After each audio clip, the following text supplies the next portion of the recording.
That sucks. Lesbian. I like that in a woman. And every other kind of deviant. I love paying for sex. This moral decay weakens our resistance to the onslaught of the communist masters of deceit. We're a bunch of scumbags. These abnormalities are corrupting the minds and the hearts of our children. Jackass. And yeah, we're back. Where have you been? It's depressing and horrendous. It's awful. A bunch of idiots. Perversion for profit. Here it comes! Here it comes! The Opie and Anthony program. El virus. The Opie and Anthony. God, that irritates me. It's just like somebody took a bat to my brain. We're the only radio show that makes you want to hate us. Opie. I want my coffee. Anthony. I want that fact. Jim Norton. I want Ozzy. We are going to dumb this thing down to the point that we're going to be #1 with Down syndrome children. Hysterical. The Opie and Anthony Show. But enough of this palaver. Let's get the show on the road. Okay, terrific.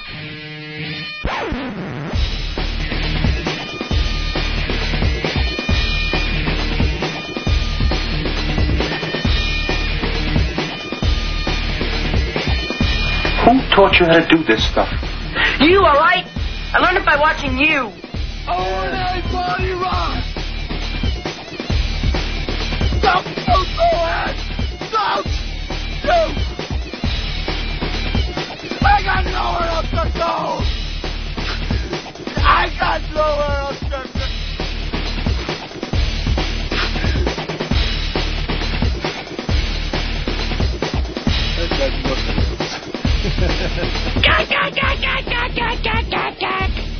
And a man in my position can't afford to be made to look ridiculous.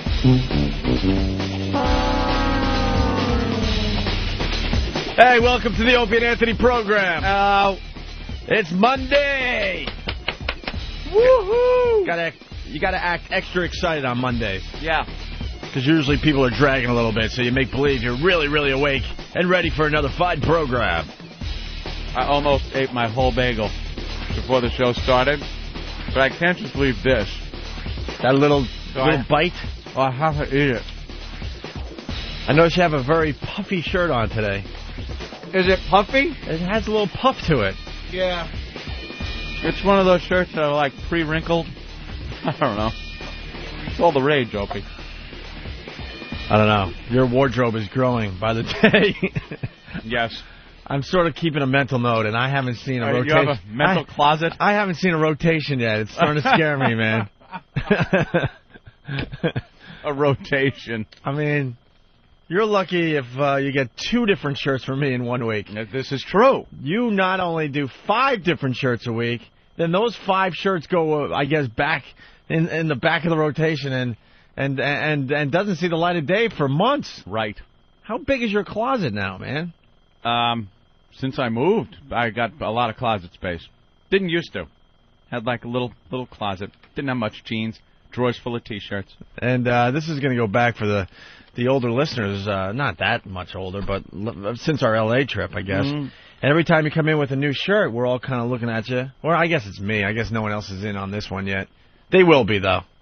I have a way of doing that to people. I know, you asked me. I'm like, well, is that one of your Rodeo Drive shirts? No, Opie, this is just a Hugo Boss bought locally. Have you Yes. Have you worn any of your Rodeo Drive stuff yet? No, I haven't. I haven't been out for anything that I should, put that on for. And you know damn well not to wear it to work, right? No, not to work. No. People will start calling you Noah if you do that, I guess. Oh, please. All right. Please. He was trying to do something, trying to make some kind of statement with his clothing. I could give a shit. His statement was, I love cock. Good morning, Jimmy. Jimmy couldn't sit out on that one. No. Full mouthful of food. Had to get that out. You had to get in on that one. Had to get the ha-ha out. How was Boston, Jimmy? I love Boston, man. Yeah? Yeah. I love Boston. I can't tell you how much I enjoy working there. I was reading the message board, and a lot of people went to see you up there in Boston. Great reviews. You killed, they said. You killed. That club is just phenomenal. It's a perfect comedy club. It's a box. Yeah. It's just a big square with like 500 people in it. Mm-hmm. And, of course, Boston chicks are phenomenal. I heard something, though. I was reading some of the people that were up there, that there was this one chick who was totally drunk and smelled really bad, and some of the message board people had to sit next to her. Really? And she spilt her beer on one of the message board guys' laps, and then picked up the glass like nothing happened, I guess, and was drinking out of an empty glass the rest of the night, and she stunk.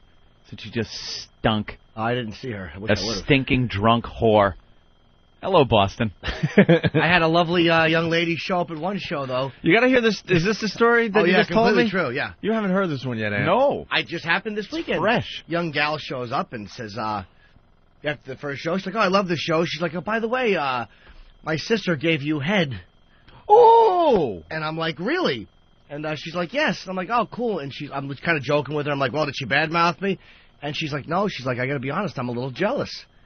And I'm like, you are you? Oh, no. Swear to God. Wow. It's this is the photo negative of Philly for me. Like, I strike out horribly there, and here it just happens. Just falls in your lap, so to speak. Yeah. Ball. So we're chit-chatting, and she goes, I'd like to try some yellow discipline. And I'm thinking, oh, great. What? This is not going to happen. She's just talking. Using catchphrases. Yeah, just being cute. Right. Do you really? So she's like, yeah, I'm going to come back tomorrow. I'm like, okay. So see ya. There she is the next night, front and center. Drinking a lot of water at the table. Yeah. All ready. Comes up after the show with her friend, who I think is going to be a horrible C blocker. Right. So I go into the club next door with them. We have a little beverage, and lo and behold, turns out that her twin sister, performed oral treats on me. And you remembered her? Yeah. Sure did. And I sure did. Certainly did. Where's the twin sister from? I think it's the West Coast. She told it was either Sacramento or San Francisco, one of the two awful cities. And you have no idea. I don't remember. It was actually one of the... No, it was... I stand corrected. It was Sacramento. That's right. Sacramento. You do remember? So you remember. Yeah. Sacramento had an S in it, and it was West. That would be Sacramento. Sacramento. Right. Of course it was. And what a lovely gal. So her twin sister comes and goes back to the room, and lo and behold, right down. What a good egg. I couldn't believe it was good egg. It was happening. And then she like, I want to try some yellow. And I'm like, you do? She was for real. So I lay a towel on the bed, and we fool around a little bit, and she goes, I think you should lay on the bed now. Oh, boy. And I lay on the bed, and it wasn't a full gusher, but it was a little squirt gun. And very hot. Where did you take it? On the chest. And it trickles into the neck. Wow. Maybe it's the same girl, though. Sounds like that. I thought of that. Sounds like that Rosie movie, Riding Jim's Face with My Sister. God damn, that was quick. You are something else. There's chicks in California and then Boston, pretty much the furthest you can get apart in this grand land of ours. And Jimmy's getting his dick sucked. I'm thinking it might be the same girl. You think? She might be a little wacky. She said they're not identical. I asked her, like, do you guys look alike? She's like, no, kind of, but not exactly. Like, I think she would have said, yeah, exactly, just in case I remembered her. But, little yellow treats. And then we ordered some room service. I had a meal. She had a cookie. A cookie? I swear to God, she wanted a cookie. Yeah. And then they sent us 4 cookies. She took the other 3 cookies and skedaddled. And got out of there. I didn't ask her to leave. Wow. She's like, I got to go. Like, all right. How is that? Did you pinch yourself? Yeah. Well, I elbowed my own ribs, by golly. Right in Jim's face with my amazing. I am stupefied. Yeah, it was. I love Boston, man. Apparently so. Let's go to Rick in Boston. Morning, boo boys. What's up, Hello Rick? there, Rick. What's up, guys? Hi, Rick. Hello, Rick. Hi. I wanted to tell Jimmy, dude, you were fucking hilarious, dude. Oh, thank you, man. Yeah, I saw you Friday night, man. I was fucking laughing the whole way home. Thanks, buddy. Yeah, you rock, man. Cool. I got nothing. I'm punching out. That's the whole reason you called? Pretty much. I mean, like, right. I watched Family Guy last night, and what did? Hey, we lost every Wow, phone? we lost all the phones. What? That's a new one. What happened? Did we mess up over there? Was we it just your lost all fault, the phones. Danny? I was about to ask him if he liked the Family Guy last night. Nathaniel's selling him down the river. I go, yeah. It's your fault, Danny? And Danny's shaking his head no. And Nathaniel's just going, yes, it's Danny's fault. You hit something. You hit a button, didn't you? He must have hit something, right? He hit something. Is there a I've button never that seen ends that the happen. I don't know. That was weird. All right. Well, Anthony, you've been hinted. Well, where do we start today? There's so much. A lot of stuff. I'm thinking about the Rosie O'Donnell movie. I'm also thinking we got to go with the kook first. We got to go with the Runaway Bride. Runaway Bride. They make it sound like a fun, lighthearted movie or something. Runaway Bride. Well, it was the movie starring what? Julia Roberts, was it? Yeah. Yeah. Run away at the altar. These storylines are a little different between the two. Just a tad. And you bastards, you thought the guy killed her. Of course I did. Yep. You bastards. What do you think? Dude, 99% of the time, the husband killed her. I mean, this is ridiculous. And we were right. He should have. She's awful. He should have killed her. Oh, what a bit. What a kook. First of all, this is a prime example of someone who just isn't thinking rationally. They're just not thinking. She had no clue that if she just disappears, that her fiancé, this man that she loves, I guess, is going to just have everybody's finger pointing at him going, oh, here's the latest guy that killed his fiancé. Here he is. And have to deal with that. But she just didn't think about that. She took off, said that the wedding was a little too much. Too big for her. She needed time alone to think it out. A little too much stress. A little too much stress. She spontaneously just decided to leave, which the police found out was bull. She bought the bus ticket a few days in advance, set up transportation to get to the bus, and then she took off and went to Vegas, where she hooked up with some Hispanic man and white woman that she then got on a bus with and went to Albuquerque with. And then she made a 911 call, told the police she had been abducted in some phony 911 call, and then the cops came and got her, and after, of course, a little questioning, she folded under questioning. I got her 911. Hendry, I don't know, Hendry. I think you fold under questioning. Yeah, so she, Can I back up for a second? I got her 911 call. Oh, you got the frantic 911 call? Listen how phony this sounds. Albuquerque 911, operator 45, where's your emergency? I was kidnapped earlier this week, and I'm here now, and Jennifer. And that's all I got of this? We don't have the whole call? Liar, liar, pants on fire. I say. She called up.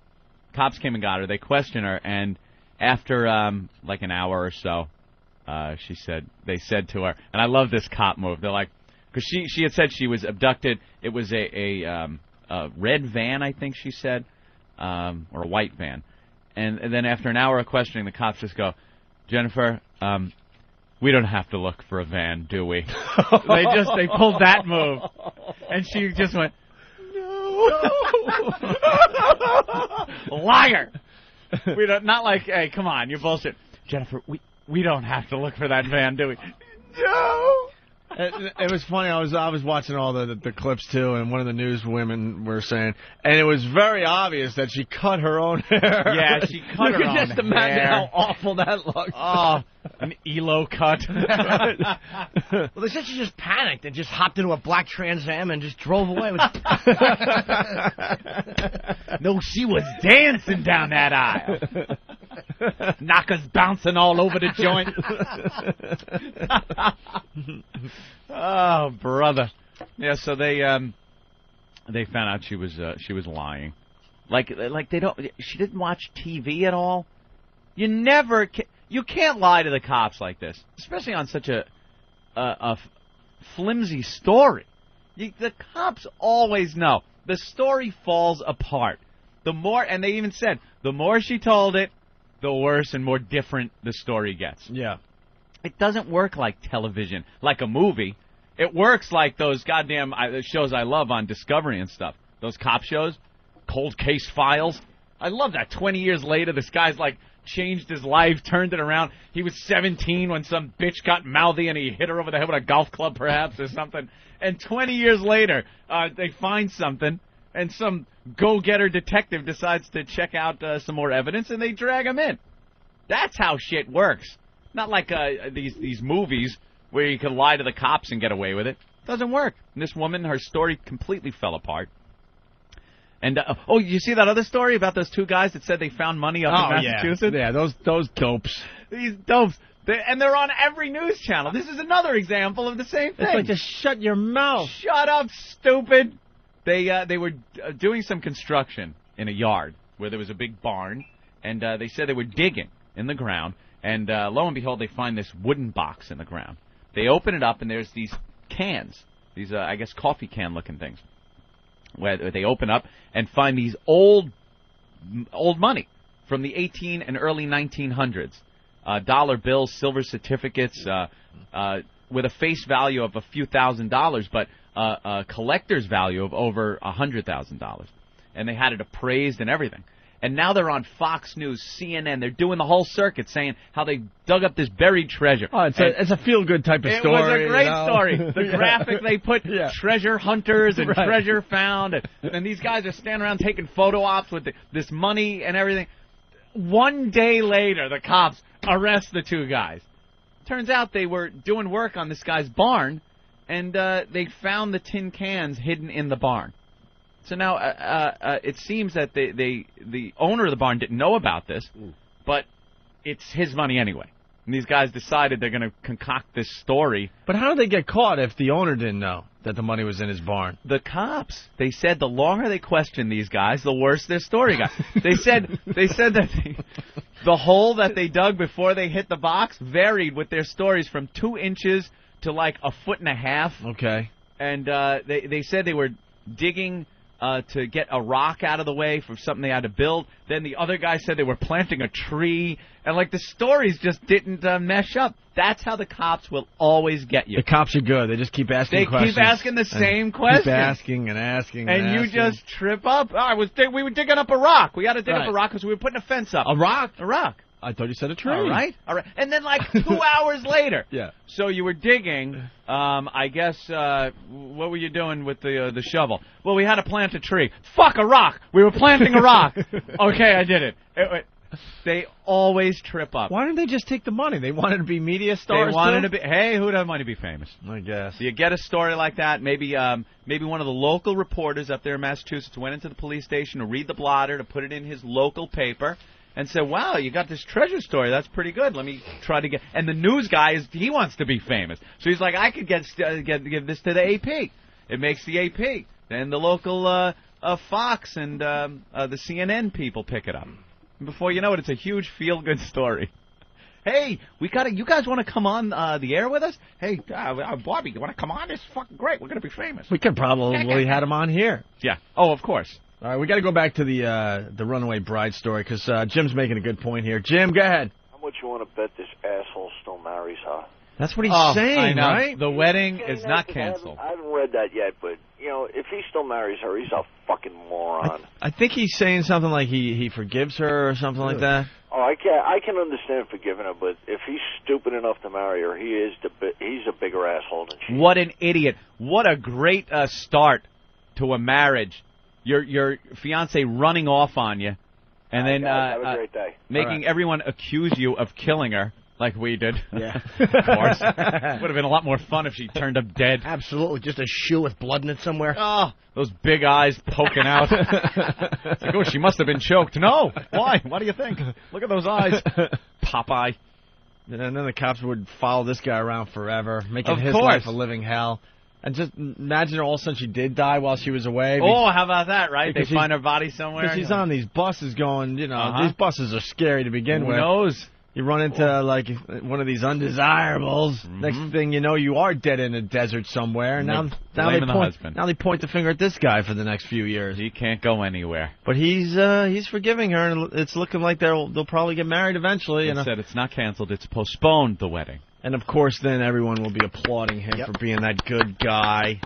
How the hell do you go to a wedding like this? Because it's supposed to be some huge gala event. 600 people. 600 guests. 28 people standing for the wedding. 28 bridesmaids and whatever they call those other guys. Guys. Groomsmen. Ushers. Just guys. Ushers. Ugh. And then you're going to be everyone's going to be sitting in that church watching her walk down the aisle going, this is the bitch that drove everybody crazy, that didn't want to get married. Didn't want to get married so much she ran off. What?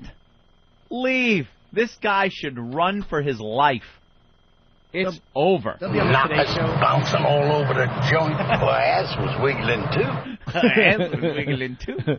I got a lot of guys listening to XM illegally. Let's go to Canada. Bruce, what's up? Hey, boys, how are you? Pretty good, Bruce. What pissed me off this weekend is seeing how the way CNN covered this story, just trying to make it trying to get into her emotions and everything. I just thought it was really stupid. Oh, yes, CNN tried to get a new angle on it. What was her emotional state? Why did she leave? Well, we're going to do a whole story on women's anxiety with getting married. Shut up. Runaway brides in our neighborhood? Yeah, runaway bride. Oh. We'll get into that. Always the local tie-in with your local news station. The local tie-in. Yeah, they had one with the retard movie last night. I wanted to ask Bruce one more question. He's from Canada. How jealous are they? They have to live off our news stories. You never have a real good Canadian story. You never hear about a really good Canadian story on CNN. They're all watching CNN up there, and they have to listen to how cool the United States is. They have a few good killings up there every so often. Very rare. They had a media blackout in the last major case there, which was the Bernardo case. There was a complete media blackout in Canada, so they got no news. How does that work? How does a media blackout work when they're right up there? Nathan. I think we get Hello. What's up, Nathan from Canada? Another one, yes. Oh, I'm doing good. You, Opie and Alfie and little Jimmy. Hi, Than. Well, thank you. What do you got there, Nathan? I've been a faithful listener since your free play back in December. And I gotta say, the wow works. I've been doing it every week, and on Wednesday, I've seen titties. Hey. So Yeah. It works. Yeah. Oh, yeah. Hey. Fun and Of course the wow works. We know that. We've been doing it for 7-8 years now. Even up there in Canada. No, thanks, Nathan. We appreciate it. If you want to get a wow sticker, go to opieandanthony.com and just send a self-addressed stamped envelope off, and we send you out stickers, okay? And it does work. Yeah, love the show. Thanks, buddy. Bye. All right, let's go to Tennessee. Neil, what's up?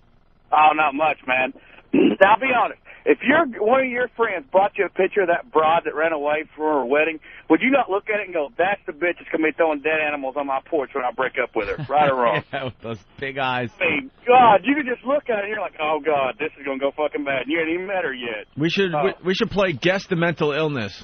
Oh, shit. You know, quit looking at the light. For God's sakes, put on some fucking glasses. My goodness. She really does have owl eyes. I love you guys. Been listening to it for 3 weeks, man. Just thinking about listening to regular radio makes me want to fucking dip myself in shit. Doing a great job. Right on, Neil. Thank you, buddy. Bye, Neil. Spread the virus for us, all right? Yeah, I mean, she's got something going on. We all have stress and pressure in our lives, but we're not doing kooky things like that. How tough is her life? Apparently very tough. Very tough. They're rich, right? She had to leave. I don't think you have that kind of wedding and not have a few bucks. But what was the big problem? Just the wedding? Maybe that's got to come out. Maybe the guy is a complete asshole. You know? Nah. I don't know.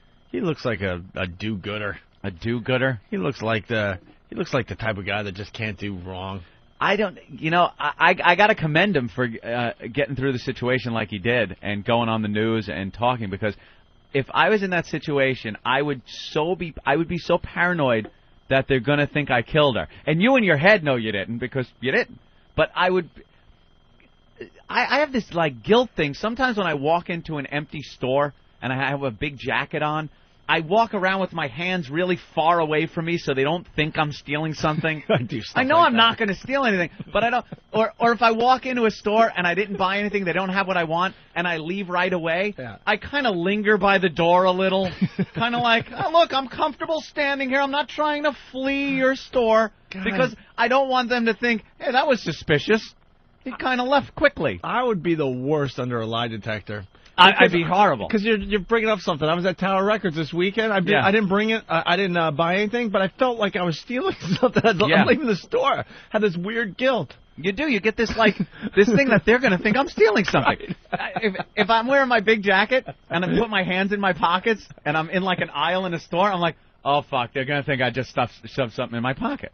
And I don't know where that comes from. Yeah. But I've got it. So if I had to go on the news, I'd be like, yes, we're all very concerned.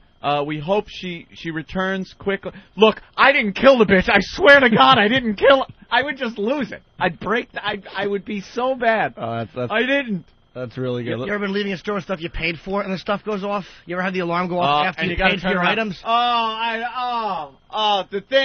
The thing's going off. I never know what to do. I just point at my white skin and they go, go ahead, son.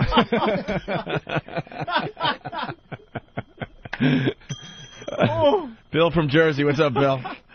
Hey, shake it up, guys. Hello, Bill. Anthony, you're a tool. You ass. You said last week he so killed her. He's so guilty. I know. Yeah, let's pull the tape from last week's show. There's no need to pull the tape. Pull the tape. There's no need to pull the tape. I completely acknowledge the fact that I was wrong. Who was the one that had the open mind in this situation? You didn't have shit. I didn't have nothing on that one. You're right. Ope was all over it. You screwed up again. Bill, so you were at home going, well, I bet she ran off on the guy.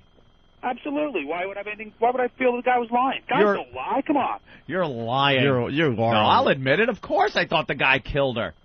Absolutely. She looked very killable in those photos. All right, let's go to Georgia. Craig? Hey, Owen. What's up? Jimmy? Hi, fella. What's up, Craig? Hey, man, this whole thing is staged. All they want is a little stage time, little, fame. A publicity for a wedding? Yeah, come on, man. It's not like they're shock jocks. She's a shock jock. I was kidnapped. Oh. In his right mind would keep this bitch. I'd slap her, throw a load on her, and leave and get the next pretty one down the road, man. Punch it out. All right. You know you got to do. You got to marry her. If you're the guy, you marry her. On your honeymoon, you just grab her by the back of the hair and just plow it in the back door and go, now this is what you're getting every fucking night. This is what you're going to get. He's Why are you looking at me like that? Because I think then you can kill her and no one will think you did it. He's nuts if he marries her. Simple as that. That's crazy. But of course it's going to be the right thing to do, and his family and friends are going to applaud him for his decision, but they don't have to live with this bitch. No. Fast forward 5 years when the whole, intense love thing starts fading away, man, this is going to be a cuckoo house. Oh, boy. Imagine if they have a kid, she can't handle a wedding. Yeah, she's going to be one of those that the kid strapped in the minivan driving down the boat ramp. I was going to say, start running the bath water. Bathing her little kids. Hey, wait a minute. We're moving backwards. Where's Mom going? Say, Mommy. She's running along the shoreline. Let's go to Todd on Long Island. Todd. Hey, you guys you guys got a crazy story out there today, huh? Which one? The barbecue guy? Barbecue in North Amityville. I didn't even see it. I got some guys just grilling. Some guys at the backyard barbecue just grilling, and someone walks up to him out of nowhere and just blasts him in the head and runs off. And Ben's like, did you see this story? This is unbelievable. You guys got to talk about it today. And Anthony and I, because we're from Long Island, we're like, dude, it's North Amityville. North Amityville? This is some kind of freaking gang hit or something. Nah, dude, it looked like a good neighborhood. I saw a Mercedes. Right. The guy that shot the guy probably just stole it. All right. You know what? This twat needs to go to jail. Yeah? She really does. And Well. even if they don't send her to jail, they need to give her a fucking bill for all the man hours that were wasted. That's what they did with that college student that said she was abducted, and they found out she was lying. They charged her for the police time. You know, if it they amounts can to a few have- $100,000. If they can have a wedding for 600 people, they can afford it. Yeah, You know? she's not going to do jail time. You watch. No, it won't be jail time, but they'll probably charge her with something, especially if since they found out she had planned it in advance. It wasn't just I on a hope so. whim. All right. I hope so. All right, boys, I got to go back to work. Oh, sorry. And for Thanks, advanced Todd. planning, what a shoddy job. She didn't leave with enough money. That stupid haircut ploy. Saying you're abducted and then cracking after an hour of questioning. And we now know she's a racist. Well, she said that she was abducted by a Hispanic gentleman and a white woman, though. She added it in that it was a white woman also. But she couldn't commit to her racism. Right. But these were people that she had met in Vegas. Yeah. And I guess, a nice woman she is, she's trying to pin the blame on them. But, yeah, I'm surprised she went with Hispanic. Usually the white people go black. They say, some black guy. We've all seen Goodfellas. You know why you say some You know black... who took that truck outside the diner? You know why you say some black guy, too? Because it's very hard to describe the person. Really? Yeah, Hispanic you could describe a little bit better than a black person. Really? So you feel like you're off the hook by just saying, hey, I was kidnapped by a black person. Well, what do you look like? Jesus. My God. Oh, like I'm wrong? Like I'm wrong. Yeah. Sure. I think what you're saying here is that certain people of certain races all look alike. Is that what you're trying to say? Well, if you're going to pick one race that might have a lot of people that look similar, that would be the one. So all I'm saying. Coolio looks just like Denzel. Coolio. Yeah. Right. You best backpedal or something. It's just easier. I'm just talking, I think white people I'm just talking do as it. the person that might be in this situation trying to figure out how do I cover all my bases. I That's think all I'm white people accuse black people of crimes when they've done it themselves, because what the media shows blacks in such a negative light as far as crime is concerned that it would be easier for the police to believe that a black person did it. All right. Asian would have been the easiest. Oh, it's true. See, now if you're going for description. Oh, you're so right about that. Yeah. No, you say Hey, it a was little an bowl Asian. hairdo and went, bang. That's all I know. Bill from Arizona, what's up? Eyes all wacky. Hello. What's up, Bill? I just wanted to tell Jimmy that you officially have become my idol over the weekend. Word of mouth pussy, that's the way to go. American Thank Idol. you. Oh, from Jimmy Norton. sister to sister. Thank you, sir. Yeah, appreciate it. Punching out. All right, fella. Spanning the country, too. It's amazing. Sisters on opposite sides of the nation. Mm-hmm. And there's Jimmy as the common bond. That's right. Bonding them together with a certain glue. That's right. A human toilet they both shared. I think it's the same chick. I would love to know more about this Really? girl. Yeah, I would too. There's something going on there. I'll My find out. sister did you, or whatever. Because her I know I never fooled around with, though. I would have remembered her. Oh, okay. All right, let's go to Eric in Baltimore. Eric, Hi, how's it going, guys? what's up? You in Baltimore? I just wanted to say what? You in Baltimore? Yes. Okay. I just wanted to say now would be the perfect time to kill your wife. The media will never expect you. Oh, she just ran away.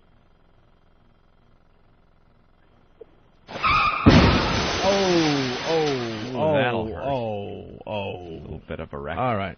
We got to go backwards a little bit in the program. Danielle from Boston. Danielle, Hey guys, how are you? are you the one that smelled?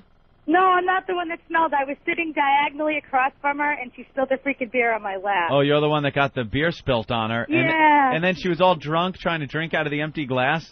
Oh my God, it was so funny. I couldn't smell her, but the guy sitting across from me obviously could, and he was like basically trying to sit on his chick's lap because Yeah, it was he like, said he was so... Oh my God. He was trying to move over so far. He was sitting on his chick's lap because this girl stunk, just smelled so bad. Like beer or B.O., are they saying? He said like I B.O. think maybe B.O., yeah. Oh, yeah. But I love little Jimmy. I am so hot for him. He took his picture with me. Did I? I was freaking out. I wanted to stand there and, like, totally not leave, but Club Soda Kenny was, like, screaming at people to keep moving. Move on, people. Yeah, it was so funny. I'm like, oh my God, you cannot mistake that voice. Well, you have a limited time to spend with the legend. Take your money out and go. He just abuses people. And boy, does it work. So wait, what do you look like, miss? And Jimmy's... my picture's on Wetbag. Of course, I'm a tool, and I death of a photo op. I had my freaking eye shut in the picture, but... Are you a pretty gal? Yeah, I think so. I mean, I'm not ugly. I had short, like, brownish black hair. I had a black tank top on that only had one shoulder. I think I saw her picture last night when I was trolling through the pictures. I posted it with the pictures of the drunk chick. Well, don't email it to me at yellowtreats@AOL.com. It's not about this. This is about the radio show. I have tried to email you, and you never write back. I'm sorry. Uh-oh. There's a picture of the drunk girl, too, by the way, on there, if you keep going. Hey, Jimmy, why wouldn't you write her back? He probably doesn't know I'm a girl. Jimmy brags how he writes all girls back. That's kind of strange. I am so his biggest fan. There is no... All right, wait, go to the next one. Right there. No, hold on. Go back. See that chick that's on the far right with her head falling down? Yeah. Oh my that's God. the drunk chick that was stinky. All right. So funny. She's passing out at the table. She was like falling asleep. She didn't seem too enamored with little Jimmy either. I kind of. Oh, there she is, Jimmy. Is that you wearing some kind of sleeveless number? Yeah, with her eyes closed, and you got. Yeah, that's me. You got your key hanging from your belt. Oh, she's yeah, very that's cute. so I can make sure I get my car on the way out. You're very cute. I'm surprised I didn't write you back. Thank you, sir. Yeah, you should have wrote her back, Jimmy. Well, why don't you give me an email? I'll apologize. I won't hit on you. I promise you. Jimmy, I don't care if you she hit kind on of me. dresses That like doesn't Lindy bother me at England, all. but It's a great picture of little Jimmy. And what's this picture of this guy picking his nose? that's the guy that was with the stinky chick. Oh my God, he's picking his He's nose. picking a winner. That isn't a scratch. And Jimmy's in the background doing his act, and this guy's just digging deep with his. Yeah, he went thumb. Thumb and forefinger. How many people go thumb when they're going after their nose? Only when you got a better nail on the thumb and you got to scrape the top wall. up. No, I'm just Stop saying. it. 'Cause I prefer the pointer finger because you can get it deeper into the canal. But when you got the thumb, sometimes the nail of the thumb scrapes against the top inside wall. It's a good way to scrape up all that dry snot. Yeah. It's kind of like in the winter when you have to scrape your windshield. You want to get all that out of there. Looks like a nice bloody frosted mini wheat. Yeah. God. Pull out a nice chewy scab. Stop it. I was scared to post that because I knew it would gross Anthony out. You ever have the dry, wet? So you have the dry part of the snot where you can hold it, and then the rest is like a bungee cord, like wah. Absolutely. Use a fucking tissue, you disgusting animals. God gave me a tissue. It's called this finger. All right, Danielle. You got to make the tissue into a reamer. Bye, sweetie. Get up there and spin it around a few times, and then it winds it up. No, I never like do a that. cotton candy. Like, yeah, that would tickle my nose. No, you got to make something. Like you make a paper a tissue paper finger. You kind of mold it, and then you shove that up because it's more absorbent than your finger, and anything up there tends to stick to the tissue. And then when you twist it around, it wraps around and just pulls everything out. I do make something, a sandwich. God damn it! I absolutely no. I'll use tissue, but I don't just jam it up and twist it. All right, let's go to Pete in New York. Pete, what's up? You don't like boogers? Pete. Right. Well, what did I do here? Let's try Opie. this. Pete. Hey, the boogers are delicious, so salty, just like a salty treat you don't expect. Hey, Angel Eyes, how are you? Good. You just made Eric take his headphones off. 2 things. First, I have a statement and then a question. The statement is I just wanted to thank you guys for the ass baby wipes. My ass has never been cleaner. So fantastic. Another satisfied customer. Yeah. Just because of you guys, I went to the store and bought them, and I'm so happy. See, I wanted to buy those things a long time ago, but I thought they said baby wipes on them.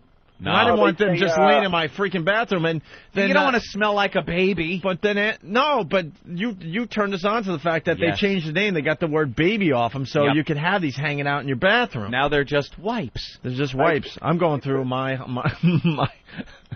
stash your really stash? fast. You got to stock up. You know what you got to do? Let me tell you what you must do. This is a must do. You have to always, Opie, have another box in your cabinet.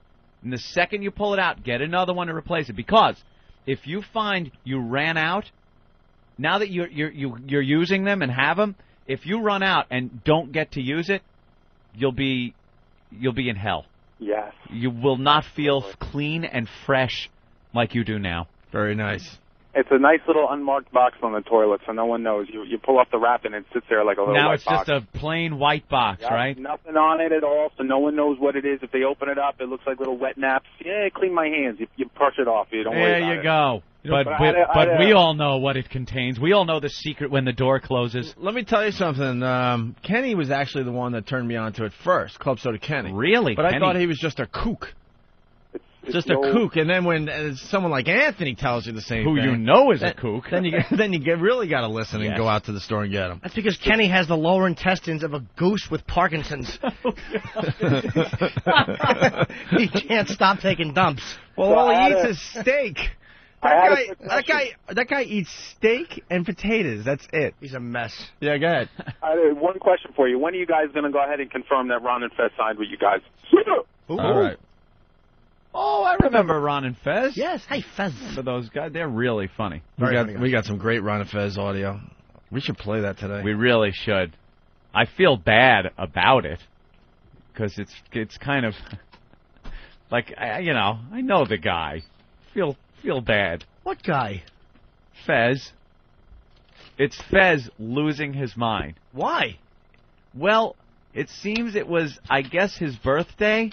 Ooh. And he was drinking a bit on the air, and he was very emotional over the past couple of months of the private things that were going on in his life, personal things. Okay. And he pretty much had a nervous breakdown. He lost his mind, crying hysterically on the air. Live on the show, yeah. Live on the show. Because I guess it was his birthday, like you were saying, so they had him drinking as much as he could. Yeah, they had him drinking. And they thought it would be a fun little thing, and all of a sudden, they hit a soft spot somewhere, and he just broke down because he had recently started lost opening up his grandmother, and his grandmother was in the hospital for a long time, and he was visiting, so he was pretty emotional about that whole thing.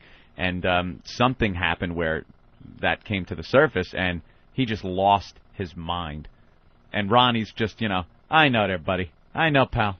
I hear you, pal. I know, buddy. That's all he could say, because Fez is just, and I went through all this in my life. And I don't know. He's just losing his mind. Wow. So it's very compelling, kind of funny, and a little sad. We really like these guys a lot. There's not many people we like in the business, but Ron and Fez we like a lot. Well, there's no one else. I can't think of one other person I like in this Scott Farrell. business. Yeah, I like Brother Weeze, obviously. I don't know any other people. I like that shred guy in Buffalo. Yeah? We like Alice and Sarah and No Name in San Francisco. Oh, yeah, they were cool. Very cool. Pugs and Kelly are all right. Kelly, great, yeah. Don Imus? Imus I like a lot. Sean Hannity. There's a few. Mad Max? Who's he? I don't know. We listened to him the other day. Oh, he was nuts. Oh, that guy? Show. I don't know. That bit could have worked. I'm Yeah. not giving up on that Not bit. giving up on it. I'm not giving up on that The first one was a scream. I'm not giving up on it. There's something there. Mm-hmm. Maybe we don't go and do the bit for 40 minutes, but every once in a while, if a listener is listening to something really wacky locally, they could call in and let us listen in. When a game is going on, Something. one of their fun things, not just them babbling. Instead of just dedicating an hour of the show and going, okay, let's make radio gold here. Ooh, I like it. Maybe the listeners have to take it upon themselves, and when they hear some really wacky, awful local radio, they call in with, oh, you got to hear this. You wouldn't do an hour straight of Guess What's in My Pants. No. But every so often when it just pops in, it's fun. Yeah, so I got you. So I hope you guys are hearing us out there. That's where you get to take the bit and run with it. Yeah, but now we're depending on the listener to decide what's entertaining. Because now you're just going to get a bunch of people calling up, yeah, I got this, oh, they're in commercial, oh, they're doing this, they're not talking to you. I just don't want to give up on that bit, though. There's something there. So we'll see. We'll see if the listeners can bring that bit back and make it as big as I think we can make it, okay? Ron and Fez, so we got some. You want to play this audio? We got a few more minutes here before we have to take a break, Anthony. Yeah, I'm just sorry. I was what reading happened? An instant feedback. And I thought I was the only one who did the toilet paper twist. For some reason, my mouth moves in weird ways while I'm twisting sometimes. I never eat it or anything gross. I just noticed that this happens. Yeah, when you're twisting in your nose, you get some kind of weird thing happens. Your mouth kind of moves around a little bit. It's all connected in there. Yeah. All right. Why is it that I'm a weirdo for wrapping toilet paper around my finger to make myself Because it's not your nostril. Yeah, it's your ass. No. Why not just blow your nose? Oh, I do. I blow my nose, but sometimes there's just something hanging on there. It's very sticky Jimmy, sometimes. no offense. I've never heard anyone else doing what you do. I know, it's odd, but I don't violate your ass with your own finger and toilet paper. For the new listeners, he wraps a bunch of toilet paper around his one finger, his index finger, and he shoves it up. Up there. How far? Knuckle? 2 knuckles? You guys make it seem like I'm running and jamming it. I just gently... No, not just enough to make sure it's clean. How high? I don't know. Maybe how deep do 1 you or go? 2 knuckles. Up to the watch. How far do you go? 1 or 2? 1, dude, not 2. 1. 1? I think 1's even weird, though, man. One is like looking at tattooed girls out there. 1 is a little weird. I think it's a little weird, bro. It is. You should just, weird. The surface is fine. You could get a good, cleanup going, but you don't have to go up in there. 1 foot on the seat, 1 on the floor, bent forward. Like we were discussing last week, as long as the door is closed, you don't need to know what's behind that door. He's got a whole stance and everything. Yeah. 1 foot. Wait a minute. I'm like a Heisman Trophy on the toilet. You get up off the toilet. I stand. You stand up. Yeah. Now you put... Hold on. You can't stand. That messes up everything back there. It mushes them back together. No, because I stand. It's kind of like the... Hold on. I got a quick thing. All right. It reminds me of, painting as a kid. And you have paint on one side, and then they make you fold the like paper. An ink block. Yeah, and then you open it up. It's like, wow, now that paint's over there. You're doing a Rorschach test between your butt cheeks. How did you know that was called a Rorschach test? You don't know that? No one knows that. Rorschach didn't know they named it after him until he just heard you say it. I'm sorry. Forget Aristotle and fuck Socrates. Here comes Professor Anthony. It's funny. I was talking to Doug online last night, and he wrote something, and he even wrote slurp in parentheses, which really made me laugh. What I do is I stand up. Now, do you face the toilet? You turn and face it and put 1 foot up on it? That really depends on what the way. You kind of have to kind of face the back. Yeah, okay. Bit. I don't get back by the septic tank like I'm Washington on the front of the boat. Put 1 foot up and look forward. Throw a nickel across the bathroom. He has a toilet stool. We've discussed that. We've heard about his toilet stool. In order to get a good dump, Jimmy has a little footstool that he puts his feet up on. To help the cleanup, right? No. While his feet are elevated, it's easier for him to. It's dump. better for your intestines. It's a healthier position to be in, and it takes your feet off the floor about 6 to 8 inches. I think. It just makes your insides bend up a bit. It's actually just so he's sitting there like he's in a mercury capsule. Sometimes I'll put my hand on my chin and the other on my knee, and I look like the thinker. But I get off the bowl. I put my left foot on the floor. My right foot on the seat. Oh, my God. I lean forward. I reach back. And oh, my God. And the kid gets to work. That's the same stance, the same pose that's on the tampon boxes for girls to insert the tampon. There you go. Yeah. They put a leg up and then pop it in there. So you're using that stance, only you bend over. I'm a trainable. You are a trainable. Wow. And how long have you done this? My whole life. Your whole entire life. Yeah. From the first time you remember wiping, you've stood up to wipe. That was the worst part about being in Iraq, was that we were in Baghdad. We had those weird, the bathrooms, or the toilets. They don't want you comfortable on the toilet. So when you sit down, there's a big piece of, you're in a teeny stall by yourself, and there's a black leather curtain hanging in front of you. Oh, boy, this is trouble for you. And your knees hit the leather curtain, so it'll poke out. Yeah. They just want you on and off the bowl. So what happens is when I stood up to wipe, I was actually pushing the leather curtain forward, so I was kind of leaning out. With your ass? No, with my head, because my foot was on the bowl. All so right. I kind of looked like I was looking at people. It was really creepy. Ooh, that is creepy. Did you see my little head poking out? As you're wiping yourself? Yeah, As vigorously. you're reaming with one finger? Yeah. All right. Listen to this guy, man. Eric, Staten Island. Eric, what's up? Hey, what's up, guys? Hey. I just want to let you know about my habit. I'm sure Anthony does the same thing, but if you're in like a public bathroom, first thing you do is you got to build the nest with the toilet paper around the seat. Yeah. And my biggest problem is when you take the shit and it splashes down, you get the water on your ass. So you put up a splash guard. You lay down maybe 4 squares of toilet paper in the water, so when the shit hits the water, you don't get that water in your ass. Like a target area. Exactly. So it cushions the blow, and you don't get the splashback. Sir, you are a genius.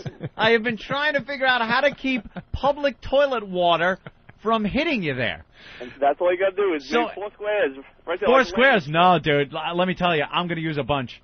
4 doesn't seem like enough. I have an idea, sir. I'm just going to put a mountain in there so it just cushions the blow. Why don't you drink more water so your dumps don't fall out like little fiber bricks and splash into the toilet? No, sometimes, if it's falling from altitude, you will get that splashback. You don't need splashback. Oh, it's classic. That's brilliant, sir. All right, Eric. Thank you. Take care, guys. Speaking of which, we did that signing at the Hilton. Oh, yeah. Do we have pictures of that? Did we get them up? The pictures up online? That stall was a crime scene. That was so freaking funny. Anthony and I had to take leaks or whatever. Actually, I had to take a dump. No, you had to take a dump too. I decided after all was said and done, we were ready to walk out. I had some grumbling going on, so I decided to turn back around and go, I'm going to stay in here a little longer. A little percolating. Well, they had this one stall, and it just had a note on it that basically said, temporarily out of order. Yeah. When you see a sign like that, you got to open up the door to see. You got to see what's out of order. What's the problem? Perhaps someone broke the tank in the back. Right. Perhaps there's a leaky pipe. And I'm thinking, and it looked fine. And I'm thinking, how bad could this be? Because it's the nice roomy handicap stall, so it really has to be out of order for me not to use it. Because they had that electronics convention going on, and all the stalls were packed. The urinal. I mean, it was a full house. So I'm thinking, how bad could it be? So I open up the door, and then I open up the lid and start screaming. Oh, it was awful. It was really, really bad. The toilet didn't flush. No. And somebody had really had a go at it. That's what I want to talk about. It wasn't somebody. Yeah, what was it, an animal? It was a whole bunch of people. How could one person look in there and then see it full and go? You've never dumped on someone else's dump because you were desperate? Never in my life would I ever even consider that. I said if you're desperate. If I'm desperate, no. Porta-John? No, well, Porta-John, that's different. You think this guy's ever used a Porta-John to take a dump? Dude, I was a construction worker. Of course I did. Of course I did. Forget about your old life. My old life. It's all about your new Howard Hughes type life. I use those, but the portable ones, there's quite a distance between you and the soiled mess that's below you. You're not getting a splashback. If you get a splashback in a toilet with a log in it, and a log that's been sitting there a while, I know. God knows what's crawling up there. There was so much going on in that toilet, there's no splashback. I think it was one guy that really had a go at it. Really had a problem. Wow. But we have pictures of that. Oh. Ricky took them. We made him take the pictures. That's hilarious. It's like a brownie truck ran through the wall of the pudding factory. Dude, and just made... It was a mess. It was, but, Punk just did an episode on this over the weekend. I saw it like 3 or 4 times because, God, they just run the shows into the ground all weekend long, over and over and over again. You're talking about the Opie and Anthony program. Well. Oh. And they did the same thing because they were basically saying when you see something like this, you want to show your friends. Yeah. You have to show your friends, like, oh, my God, look, installed. Even you looked. It is a funny little treat. Yeah. Even you looked, Anthony. Of course I did. I was very surprised. And they did something with Salma Hayek and Penelope Cruz, pretty much accusing, I think, Salma Hayek of leaving a huge duty. A big dump? In one of the stalls. It was a pretty good punk, actually. Pretty good. All right, where were we? Oh, the Ron and Fez audio. Oh, right. So these guys are good pals of ours, and, Fez begins to crack. There's 3 short clips here. But basically, Fez starts losing it live on the air. Loses his mind. It's like his birthday show, and they're getting him drunk. And all of a sudden, he's thinking about all the stuff that's wrong in his life. He's a very emotional man, too. All right, here we go. And Mikey, I swear to you in heaven, you never cut me slack once during this month. That is... Who's Mikey? Who's Mikey? Mike D. He's one of their guys. Oh. Mikey D. Remember Mikey D? Mikey D. Remember the guy with the curly hair? All right, so why is he yelling at Mike? Why is he crying and yelling at Mike? We have to set this up for the new listeners. I'm a little confused, so they got to be confused. I guess he's had a tough month. Yeah, he had a tough month with his grandmother and stuff. His grandma, died or something? Yeah. Okay. Oh, you know the story? A little bit. Yeah, we got to set it up for the new listeners because there's a lot of people that just don't even know who Ron and Fez are, and we got to give them a nice push here. Basically, Mikey D was a little upset that Fez did not acknowledge his birthday, So he calls to say, oh, you guys forgot my birthday. Meanwhile, Fez is having a tough time. He's had problems with his family and stuff, so he's very stressed out. Oh, wasn't Fez's birthday?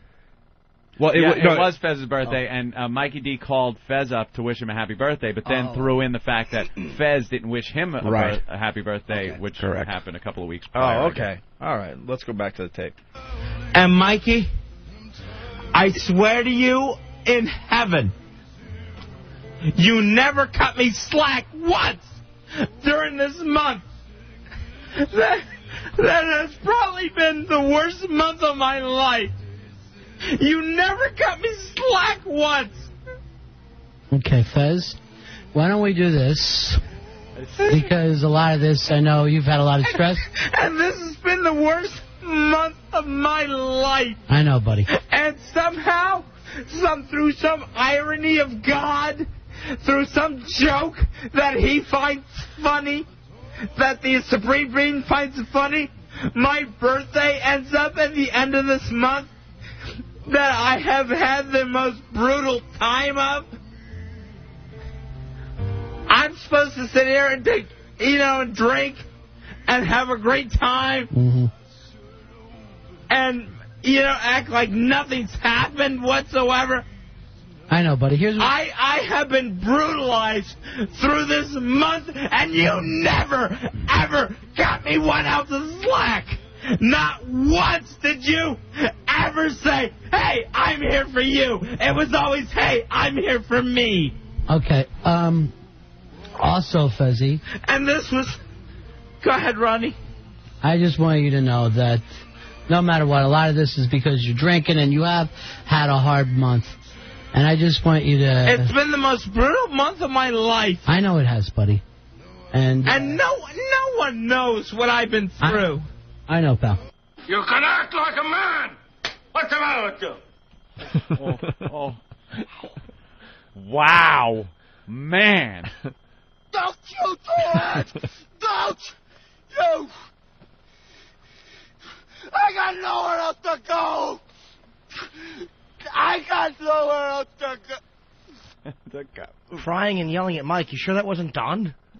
I backed over the little fella. This is the worst month of my life. Little Rudy was in the driveway. Wow, that is one emotional man. Yeah.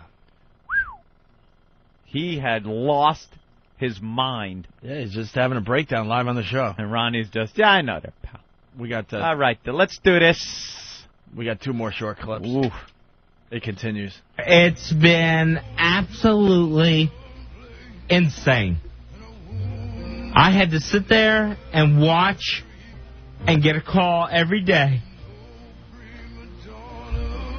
that my grandmother was passing away. Mm-hmm. And you know what, Fezzy? She held... No, you let me talk. I'm sorry. I'm sorry. She held on through every day this month.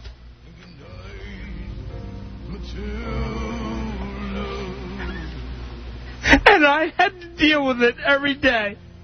Every day I got a call saying this was the last day. Ronnie, you know that. I know that, man. Oh, my God, this is really tough to listen to.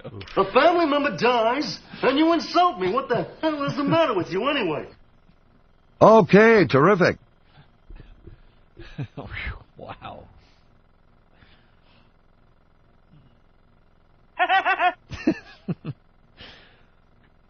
We have one more clip, Anthony. Wow. Very uncomfortable radio to listen to. Fez, you're on Ron and Fez. Hey, Fez.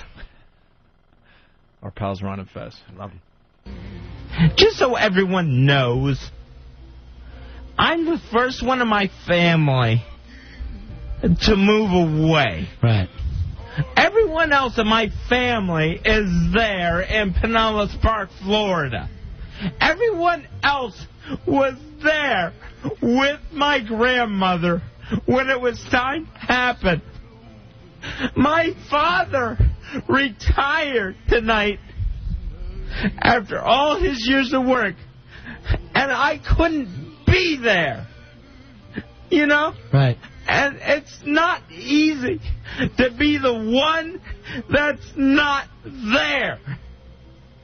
And for someone else to come along and just accuse me of forgetting his birthday, of someone else to accuse me of, like, being selfish with my feelings, it's absolutely more than I could take, because there's nothing more in the world. When my grandmother got buried on Monday. I stayed there. I flew back to Washington, D.C. on Tuesday. You know, here's the thing. My grandmother, almost 90 years old. That's cool. I said goodbye to her. You know, we settled things. But I had to leave my family. I know. When they were at their absolute weakest. They had already lost someone, and then I had to look them in the eye and say, well, I'm off to D.C. Okay. Right. Well, all of that is on my conscience. I know, buddy. And for someone to say, for someone to make me feel guilty about what's going on my birthday, when, trust me, is this the place I want to be? Is this the place I should be? Probably not. It's just disgusting. It's just disgusting.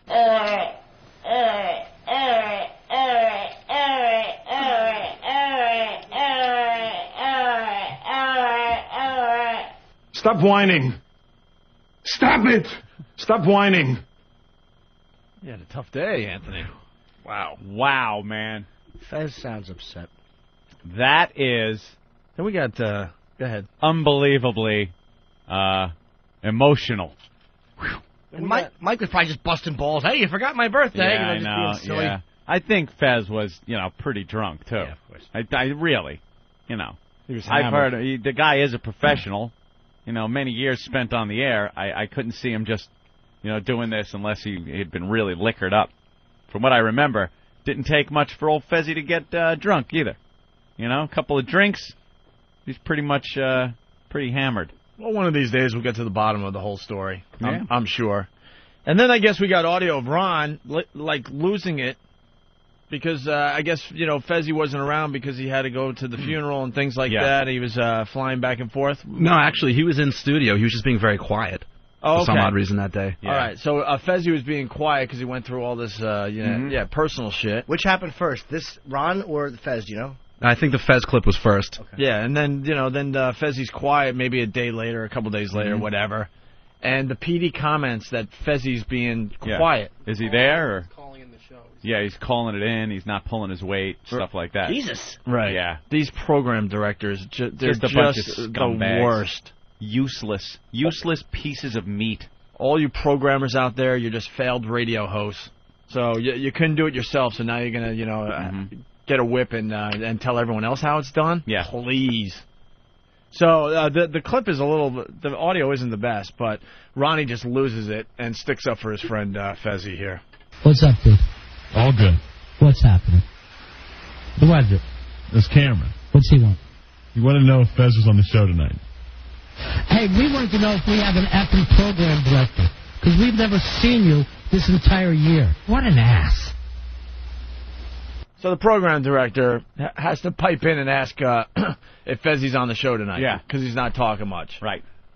So Ronnie finally just has it.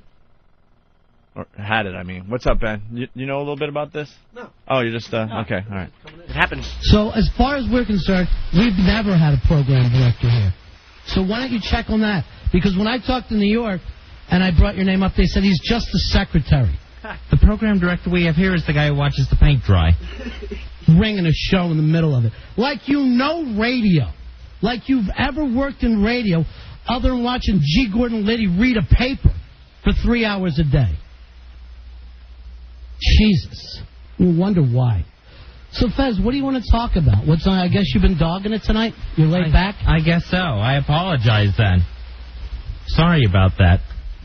Why didn't you call in when his grandmother died and he's flying back and forth doing shows here? He doesn't get a call then.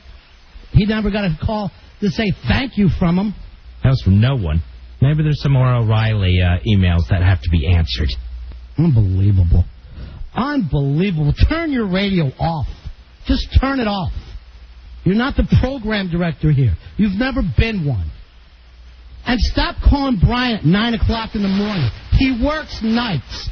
And every morning he goes, guess what time I got a call today? The guy works nights. He doesn't get out of here till 12 o'clock. He's up for a couple hours. Call him afternoon. You've got nothing to say other than do the AOL plug. That's the secretary's job, by the way. It's not a program director. Just like when I said, have someone train Brian. No one did. Why? Because no one here knows how to do it. You don't know how to do it. Or do you want more out of Fez? You want him to sit around and talk about how difficult it's been for him the last month or so. No, forget that. How difficult it's been for him the last 2 years. But he keeps giving to this place. How difficult it's been for him for 2 effing years. Call him there and ask him there. Or apologize to this man. But don't ever call here and ask if he's dogging it. Because nobody gives more than Fez Whatley. Anywhere I've ever worked, nobody gives more than Fez Whatley. Call here again and I'll rip that damn phone out of the wall. I'm not playing games with you. I'm not effing playing games. I'll chase you down the damn street with it. Don't make me sit here and tell what we really want to do, Cameron, because my agent tells me to stay cool until he gets here. That's all you've got going for you right now. Because if you want to see the Your Mom's Box Show, I'll do it tonight, bitch. I'll do it tonight. And I'll say exactly what takes place in these effing halls. Whoa. Bravo. Bravo. Ronnie. Nice. I got to say, it's not good policy to talk to your boss like that. Ron better straighten up and fly right. Don't talk to your program director like that. Just like us, he doesn't have a boss. Stop. They throw these guys at you, and you know, you got to make believe they're your bosses. That's what it comes down to. Mm-hmm. Like, oh, you're my boss. Wink, wink. And you reach a point in your career where you actually know that you don't have the boss, and he knows it, and you just do what you do. Exactly. That's it. Wow. That show is very emotional. Well, they're still working for our old company, you know? Yeah, see what it's like to work for a regular radio station? See the difference? I mean, believe it or not, overall, we're all happy in this room, you know? Mm-hmm. We have our moments, but, you know, they're just miserable. And they want out, and they will get out. And then we'll see what happens from there. I hear they're asking for clips of you two last week. Yeah. No one breathes down our neck here at all. Nobody. No, there's no, like, hey, you got to talk about this. Mm-hmm. Because they know better. Yeah, our major gripe had been in the past that not enough people were involved with the show, and that we needed more assistance with things like equipment and promotions and stuff like that. But, yeah, we've had nothing as far as people breathing down our neck saying we have to do this, that, or the other thing. We come in here, we stroll in on a daily basis, do our show. Yeah. Leave. Do we have time to do one more thing? What we got? Well, I mean, we're playing audio from other radio shows. I got some audio of Brother Weeze's show I want to share with people. All right. This is pretty intense stuff, though. And then we'll move on to other things. We got Andy Gore outside the studio. He's going to take back the pickled punk. Thank God. Thank God is right. And he's got 2 fine young ladies with him. Lovely gals. What the hell is that? I don't know. It was once alive. That's a new one? It's a bigger one. Oh, my God. He's brought some stuff for us to check out. It's a pickled teenager. Anthony gets queasy with this stuff, but no, I mean with the Brother Weeze thing and stuff. I know you support him, but my mentor in the business, he's fighting cancer, some rare nasal fucking cancer that he probably got when he was doing his tours in Vietnam. Because it's the type of cancer they find in like pretty much Asian countries. That's about it. Agent Orange, they think. Yeah, but he has it way back in his nasal passages, and they couldn't operate, so they had to blast radiation on the guy's face. 33 treatments right to the face, and they had to. Like Jimmy with the girl in Boston. Gave her 33 treatments to the face. Bet you that urine could do a job on freaking tumors if he could get to it. And so basically he left his family in Rochester, two young kids, and he's got 2 older kids, and him and his wife came down here to get the treatment at Sloan Kettering. I was, visiting him pretty much every other day, man. Doing the show and just going there and showing my support for him because the guy has done nothing but great stuff for my career over the years. And they had this like mask that they had to pin him down so he doesn't move, and they had tattoos all over his face so the radiation knows which areas to hit.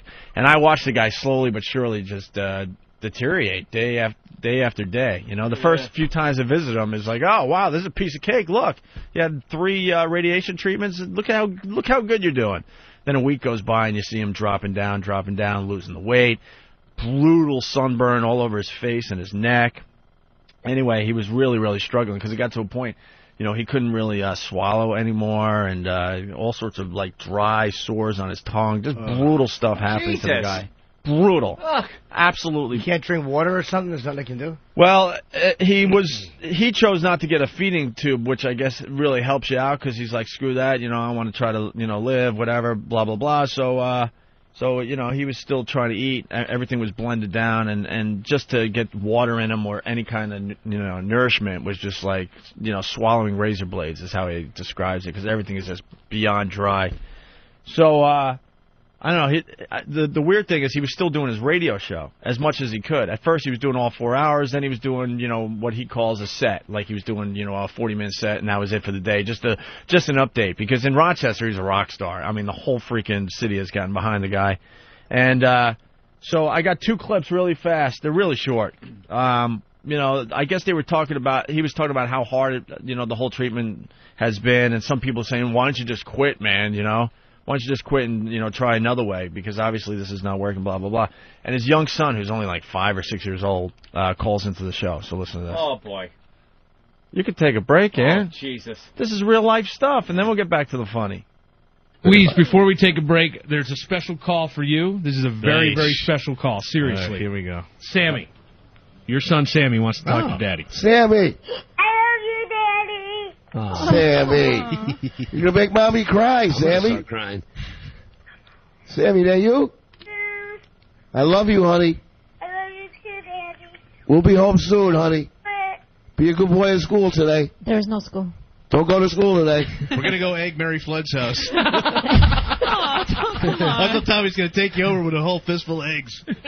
Get him, Sammy. Love you, Sammy. Daddy. What, honey? You can do it, Daddy. Thank you, honey. I can do it. Bye, honey. Yeah. Oh, you got to do it now, Easy. Hey, now there's inspiration. Oh, boy. Now you got to go. Come on. There's inspiration. That was cute. See, the setup on that is, he was basically, telling everyone how tough it is. And some lady, this Mary Flood or something, called him and said, why don't you just quit and try, like, the natural approach, whatever the freaking holistic medicine? Yeah, holistic medicine or something. Voodoo? I'm basically saying this isn't for you. Why don't you try something different? And so, the son calls to say, don't quit, Daddy. Pat from Menaki saying Bob Kelly is inconsolable right now. Yeah, the last half hour of this show. That's really funny, actually. Just sitting there blubbering without a shirt. So I got another clip. It's fast. This Mary Flood calling in the program basically to tell Weeze to quit and try the holistic approach. And Weeze's feisty wife gets involved, and they go at it here. It's pretty good. Pretty interesting radio. Hey, Mary Flood's on the phone. Oh, no. All right. Put her on. All right, but if she... Says wants to talk to Doreen. I'm asked. Mary? Doreen's mad at you, honey. Yeah, Mary, I'm not happy right now with the email from the other day. From last night? Yeah, I told you not to do that. I don't want someone trying to encourage him to quit. Yeah, this bit's just trying to, get him to quit. She wants him to quit his chemo or his radiation? His radiation, and try the holistic thing. Yeah, well, holistic is nice if you have, a sore throat. But when you're going for cancer, you got to skip the holistic and go to Western medicine. Pretty much go with what's been proven to work the best. Kind of doubled the life expectancy in Western medicine in the last couple hundred years. Who is the actor that decided to get this? Michael Landon. Michael Landon decided to get the coffee enemas. Yeah. Yeah, there you go. Instead of getting, the real treatment. And then there was another actor. Andy Kaufman tried it, but that was after everything else failed. Right. Yeah. Well, he went to the kook... in the Philippines, I think, right? In the Philippines or whatever. where they were taking out. Remember, they were taking out fake tumors. Yeah. That old gay. And he noticed it. All right. My only suggestion is, Weeze always says that go with your gut feeling. Mary, are you willing to risk my husband's life? I'll come after you. Are you kidding me? No, I'm absolutely No, not seriously, trying to- Mary, I'm serious now. I asked you this on the phone one day to not do this, and then you sent him an email, and it took all my strength not to call you last night. I love you, and you're a great person, and I think you, in your heart, you think you mean well.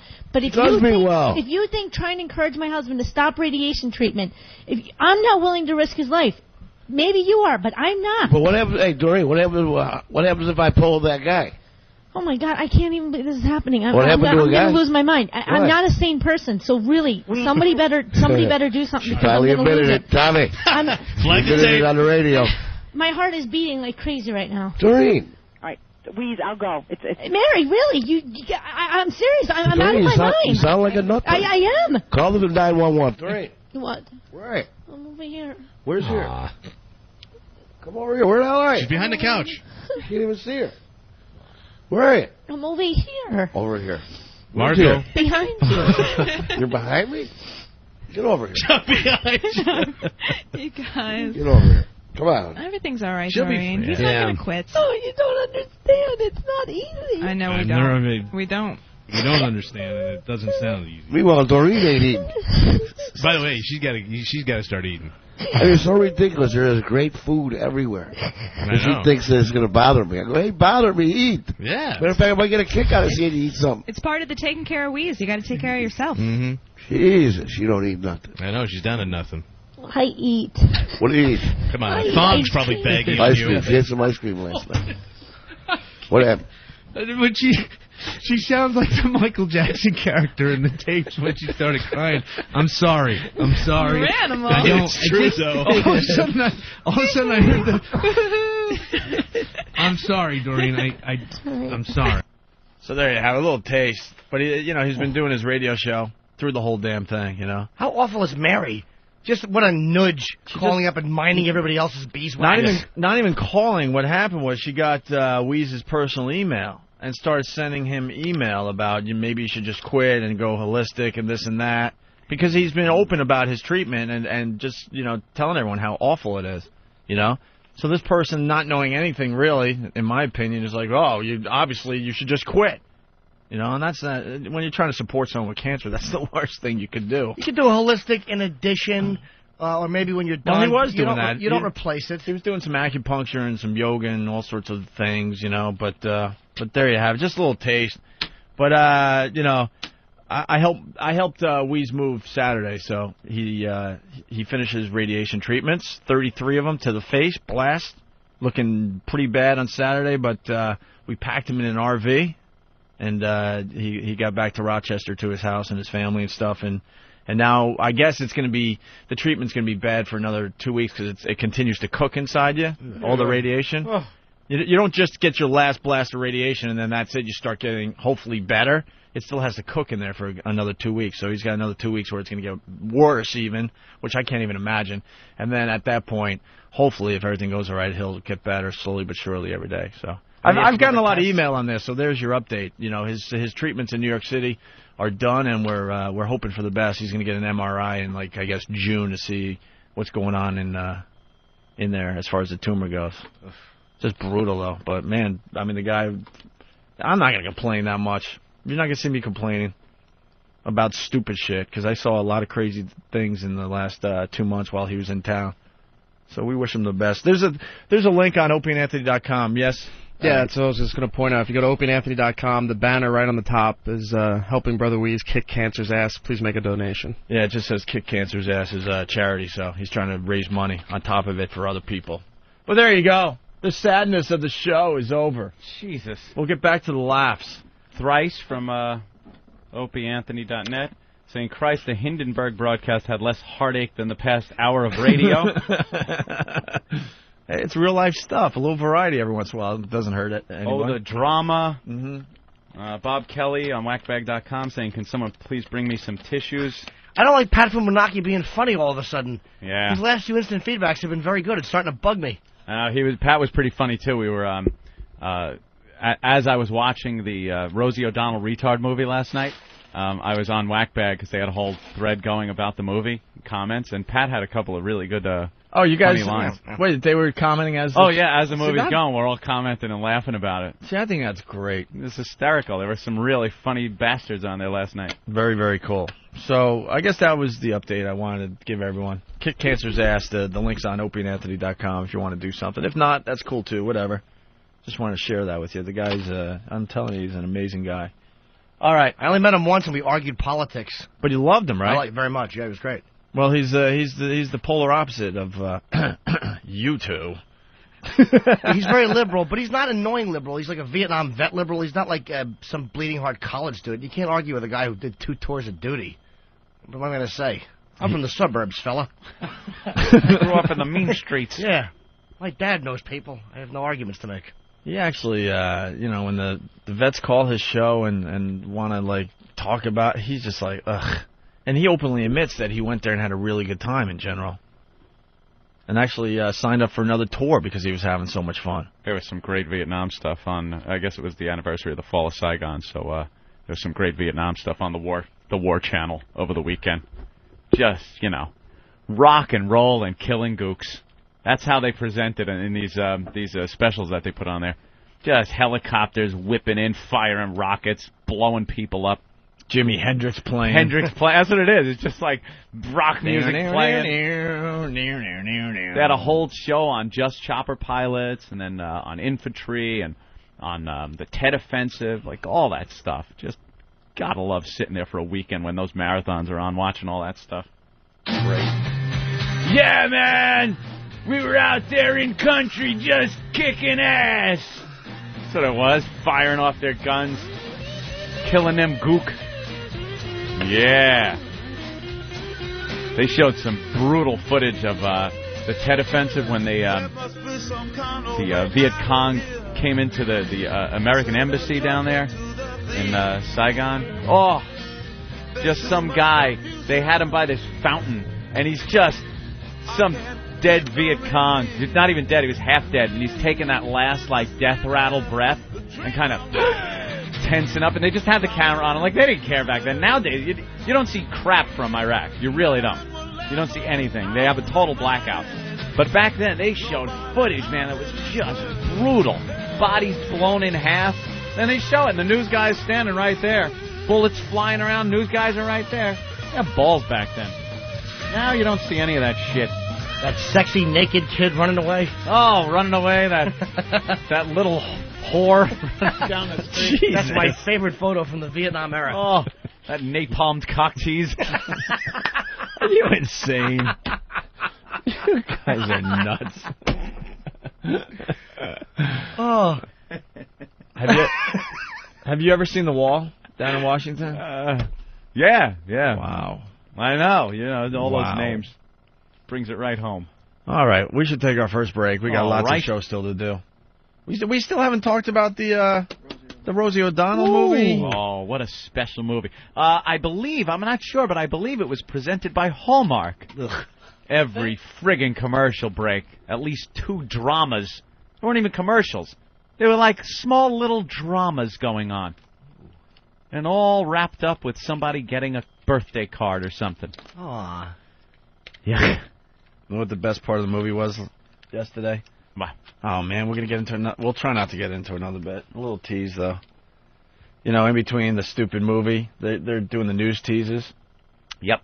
And you're watching the movie. You'll see how riding the bus is helping developmentally disabled people in our area. That inspiring story at 11. Yeah. Yes, you heard right. That inspiring story at 11. The local news, always in a search of something to fill a few minutes, decides they're going to do the local angle here on the movie. Whenever there was... I remember once they showed Independence Day, and the news teaser broke in, and it's like, and I'm not kidding. Could this happen in New York City? What? It's flying saucers. If it did, do you think I'd be tuning in to watch your news? Well, they try to make the local angle on every movie that they're playing that night. I was going to say the recent one was the tsunami. Yeah. Could a tsunami hit New York City? Tsunami? With the news stories, they try to do the local angle, like the tsunami. But the worst is when they take a movie, and during the movie, they play the teaser for the news, and they got to tie the movie. They figure if you're interested in the movie, and you're watching it, we got to link it up to the news, so then you're going to watch the news, because you're interested in the movie. Superheroes in the tri-state area? Yeah. They're playing Superman. We'll show you another Superman here in New York. Oh, okay, I get it. Superman. What?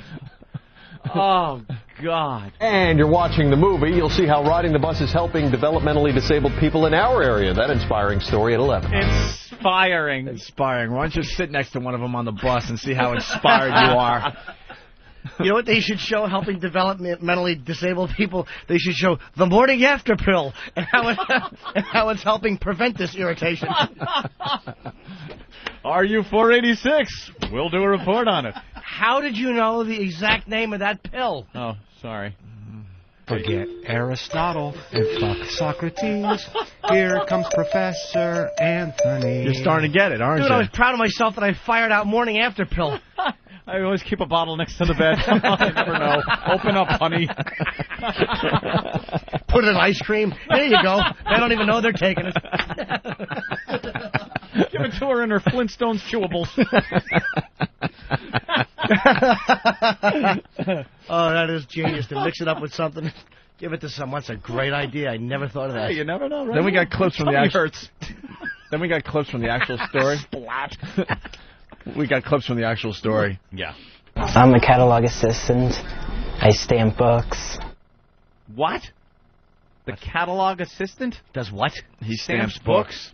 Is that what the inspiring retard Yeah, does? well, and here's another one. I get the bus on Broadway in Tarrytown, and it ends on Spring Street, then it turns to the 19. This guy just sounds like an annoying ass. Yeah. Doesn't sound like a retard. Not like the Rosie retard last night. All right. Oh, the local angle. It really is awful. Oh, they just... Ugh. What producer comes up to you and says, yeah, could you utter this drivel during the movie? Ben's in a panic. Are you in a panic? Sweetie, what's the matter? Benjamin. No, I'm just wondering. Need to take a leak? Yeah, I guess. For a while, that's all. We want to know how that story helped you. I'm not in any panic. All right, I wasn't sure. Well, one day we're just going to do a show 4 hours straight. Well, we don't have 18 minutes of commercials, so. Oh, did you see that ad, the article in the paper? There's an article in the paper about commercial time on some of your favorite shows. Yeah, and the leader's like 23 minutes an hour. Curtis and Kuby, 22 minutes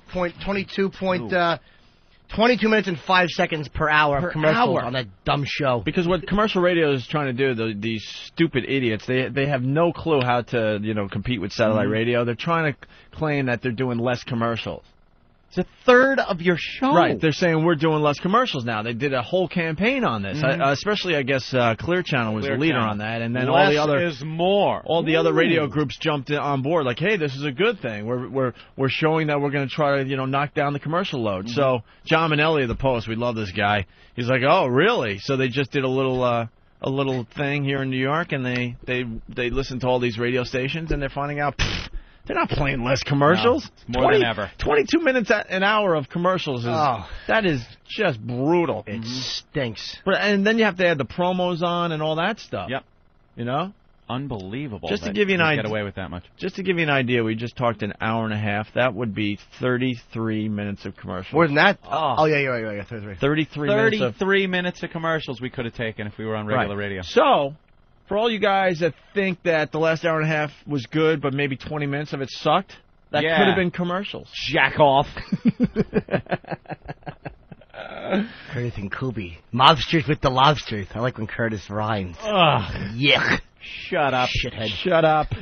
All right, why don't we take a break? Do you know on Curtis and Kuby, though, by the way, that one is left and one was right, and that always makes for an interesting show. Isn't that great? Because they could always battle each other's point of views on stuff. Seesaw! Always interesting. Always compelling. I just hate that the guy on the left is always a dork, though.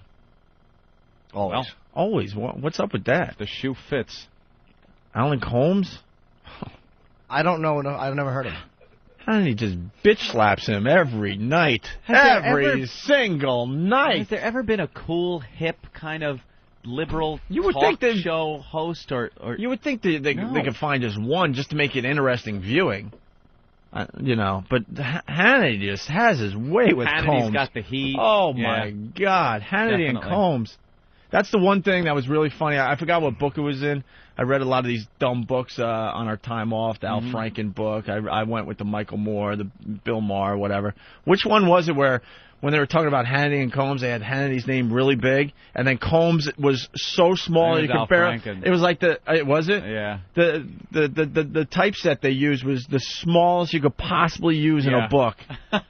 And Hannity's is real big. Just to show how useless Combs is on that show. Yes, there, Eric. If you see the promos that they run for the Fox News lineup at night, they go from Bill O'Reilly to Hannity and Combs. It's just close-ups of Hannity, and at one point you didn't see Combs, but now they put him back in. It's just a quick, 1 second, there's Combs, and then it goes right into Greta Van Susteren.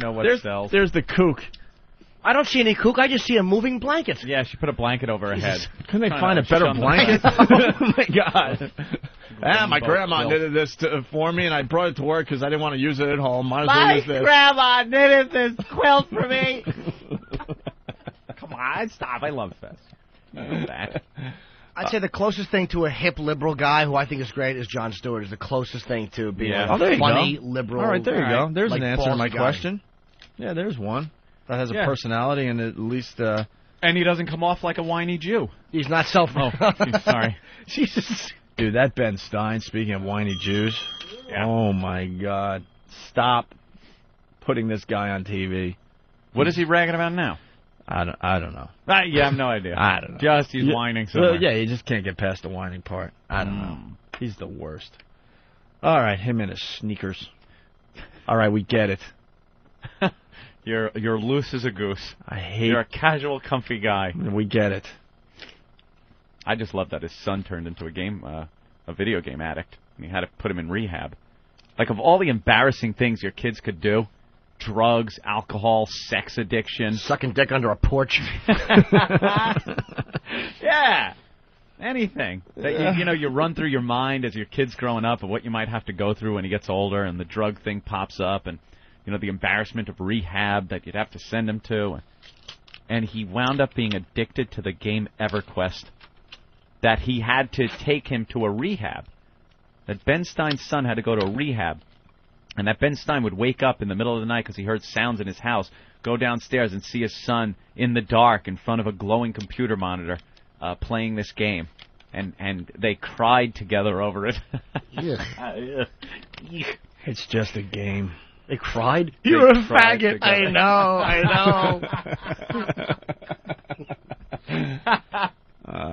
Come on, son, let's cry together. I'm not buying the video game addiction thing. No? Nah. It's just being selfish, is all it is. It's, it's just spending all your time playing games instead of doing other things.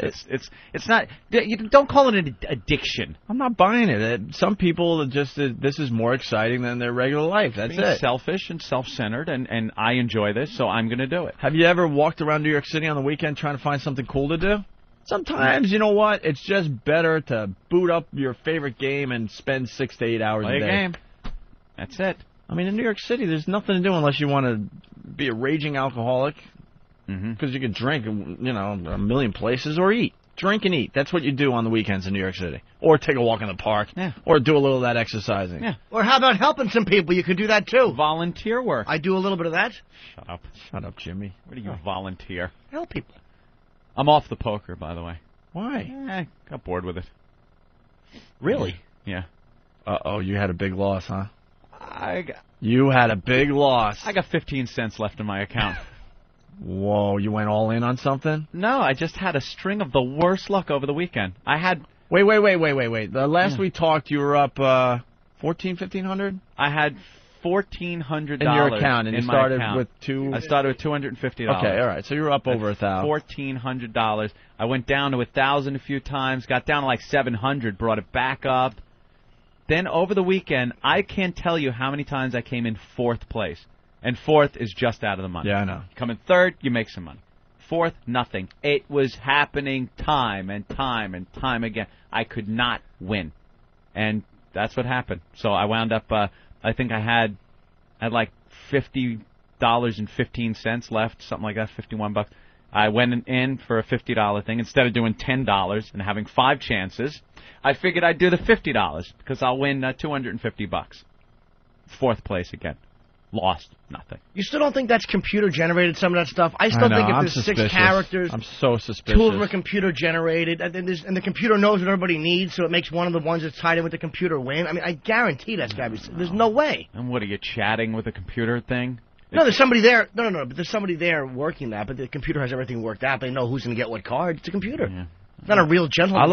I like Jimmy's angle on this because I'm very suspicious. I was trying to think cheat codes, but now I like his. What would be the upside for a company to do that when they're making money hand over fist? Yeah, they are just making a lot of money. It doesn't matter if you win or lose. If you're winning or losing, if everyone at the table is winning or losing, the house is still making their money. They take a cut of every pot that's raked in. You're right.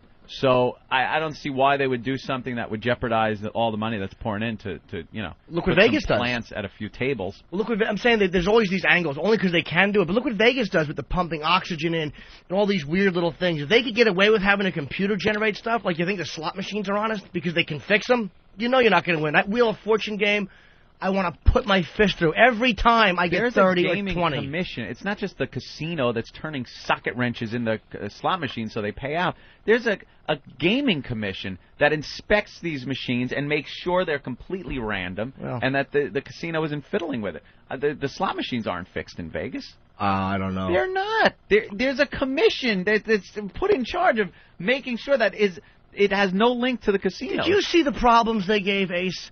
I don't believe that commission at all. I understand. You Jew motherfucker, you ever go over my head again, I'll kill you. My favorite Pesci accent is that one was good. Kansas City's the greatest. I'm playing Splinter Cell now. All right. Good game. Let's go to James in North Carolina. James? Hey, what's up, y'all? Hey, man. What's up, James? You're talking about Evercrack, and yeah, it's pretty addictive. It caused me to lose my fiance over it. EverQuest? Evercrack. Wait, what did you call it? Evercrack.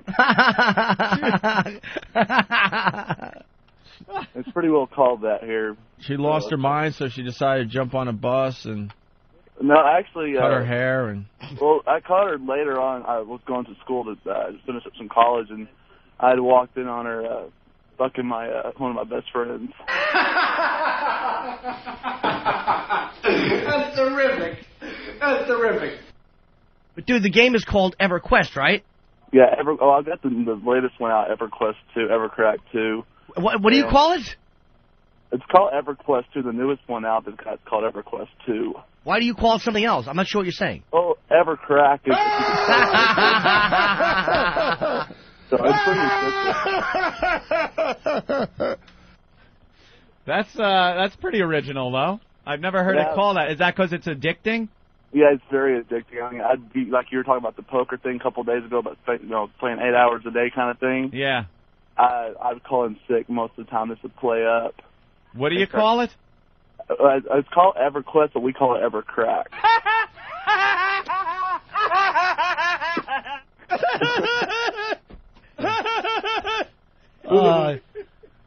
Dude, LOL. So you guys call it Evercrack because it's addicting as opposed to the name, which is EverQuest.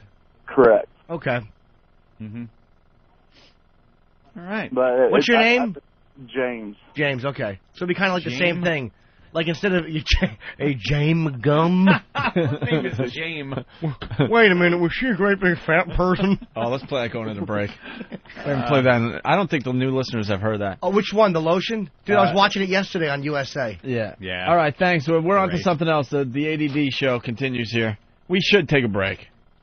But speaking of Silence of the Lambs. Oh, it's fantastic. We're going to play Silence of the Lambs, the musical. The musical. This CD that... Extravaganza. Yeah, by the Kaplan brothers. We even talked to them. It's hilarious. Yeah. They were music majors, and they realized, oh, God, this is useless. So why don't we try to do something on our own? So they made Silence of the Lambs, the musical, these two guys. Which track are we going to hear? It puts the crack in the basket. Put the fucking lotion in the bar. It has to be that one. We haven't heard this one in a while. It's a hit, dude. As we go to break, take a listen. It rubs lotion on its skin, it does this when it's cold. It rubs the lotion on its skin or else it gets the hose. And when it's done, there's one more thing, a simple little task. It's put the fucking lotion in the basket. Put the fucking lotion in the basket. All these stupid women are the same. Helps me not to think of them as human, so I call them it instead of by their names. Mister, please no more abuse. Can't you see there's no excuse? My family's probably wondering where I've been. I'll starve you so your skin gets loose. Stop crying now, you big fat moose. Just put the fucking lotion on your skin, and then put the fucking lotion in the basket. Your chances for survival are remote. I'm impervious to all your silly whining, so wipe down before I jam a bomb right down your fucking throat. Mister, please, my mom's got money. Let me go, this isn't funny. Cops are sure to send somebody. Turn me loose, don't be a dummy. Listen to you scream and wail. Keep it down, you fucking wail. Mind the broken fingernail. The last girl climbed halfway but failed.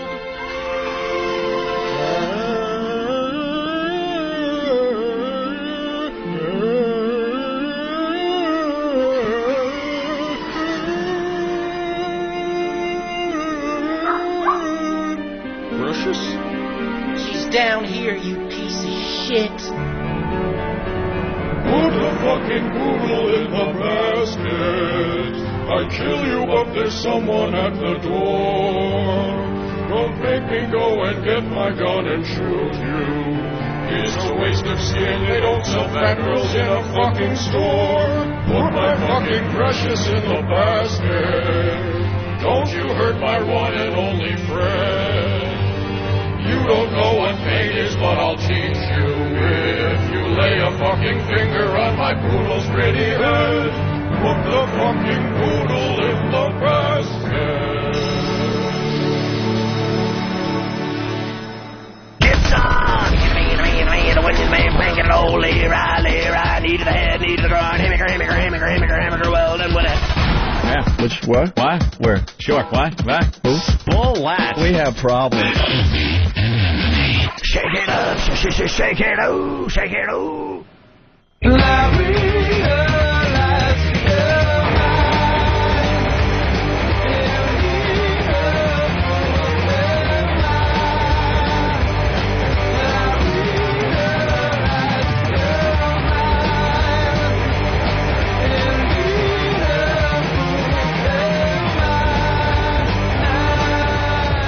Checking out the Opie and Anthony program. Dave Grohl rules.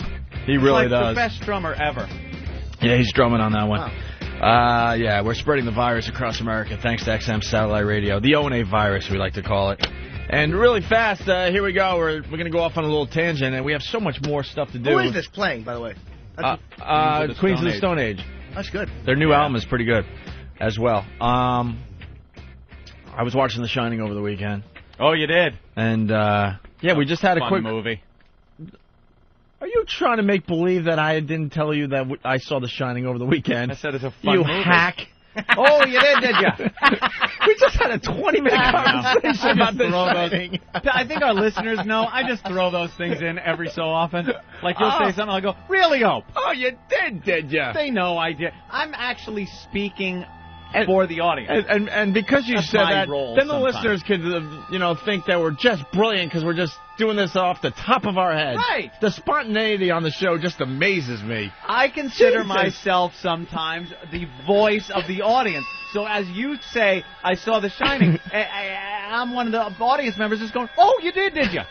While Queens of the Stone Age was playing, you did not just tell me a whole story about the hotel. Hotels. Yeah, I did. All right. I was talking about a hotel in Colorado. All I was saying, it was really fast. I was thinking about The Shining. Jesus, this music really creeps By the way, me out. that's got to be from the TV show. That couldn't be from the film. That's got to be from the TV show. That's awful. Yeah, but there was a few different. This is the TV, right? Oh, wait, no, wait. Yeah, it sounds Oh, it's the movie? Okay. Okay.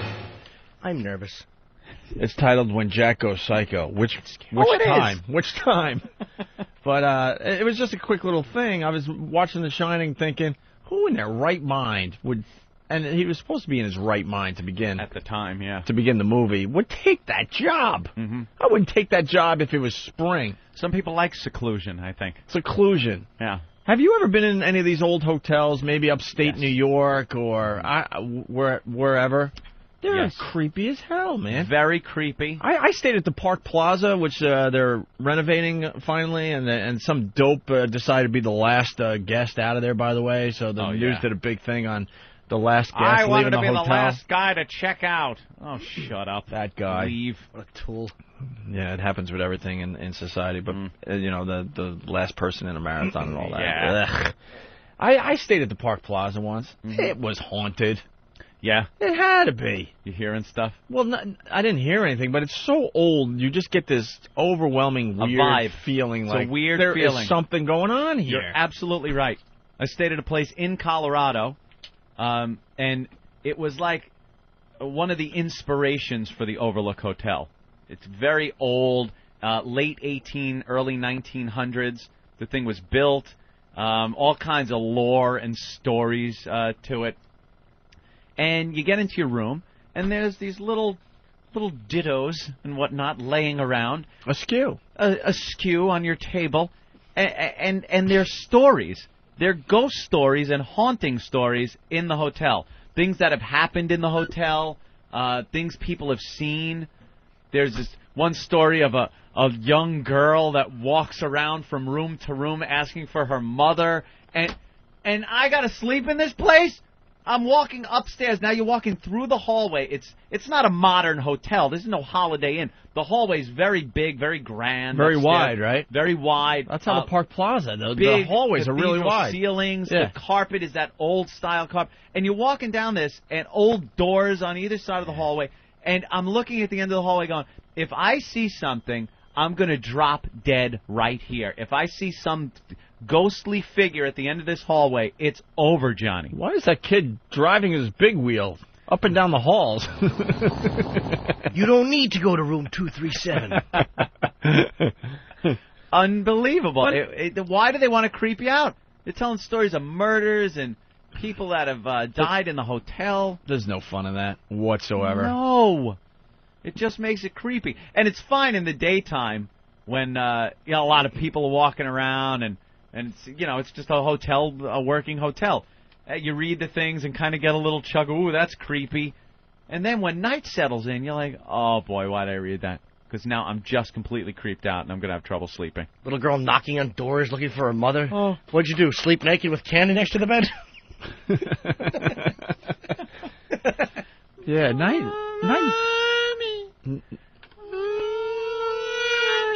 Oh, stop it. And night makes everything just worse. Oh, it's just the creepiest. All of a sudden, you can't even go to your kitchen to get a stupid glass of water. Afraid to look out the window. Oh, it's all dark out there, and if I see a pair of eyes peering in, it's over. I can't. I am the biggest scaredy cat ever. I don't really consider myself a scared. I am. I'm fessing up. I am a scaredy cat. But all of a sudden, you watch The Shining or something, and then go to bed, and there's many nights where I'll stagger to the bathroom or the kitchen to get a glass of water. Now I got a full bladder. I'm not moving. No, you don't want to move. I'm not moving. No. You walk around. You ever think you see something at night? Oh, and you just dude. creep Sometimes the hell out I'll of just look down. I'll just look down praying. I wake that up. There's nothing there. Sometimes I wake up and, like, a hat will be hanging on something and it looks like someone just hovering over the bed. It's so creepy. And I am just, I get scared so easily. Can't have anyone creep up on me. My girlfriend's kind of the same way. She's pretty jittery when it comes to being scared like that. So we're ridiculous. If I walk into a room that she's in already, and her back is turned to something, I have to start whistling before I even get there. She's got to do the same thing. If I'm sitting at the computer and my back is to the room, and she's walking in the room, she comes in, just so it's not like, hi, honey. Right behind me. I just jumped through the ceiling. That's a frightening household. Just two humming germaphobes. Don't touch anything. I'm singing. No germs. No one gets scared. What a loony bin. Yeah, there's something going on there, man. Lunatics. There's definitely something going on. Germaphobes. Look, it was supposed to be a quickie, though. It's ridiculous that Jack Nicholson even took that job. Yeah, right, much with a family. But he needed a little seclusion to write. That was like his whole thing. He wants to write his book. It's probably the perfect opportunity. He wouldn't be alone because he's got his family with him. Yeah, I know. I get it. But I you know, get it. Well, he got a complaint from the manager saying that you're not being a good caretaker, and he starts crying. Who are you to criticize the way I am being the caretaker? I've had a really rough time. I mean, it was really a great movie. I just want to take care of the hotel.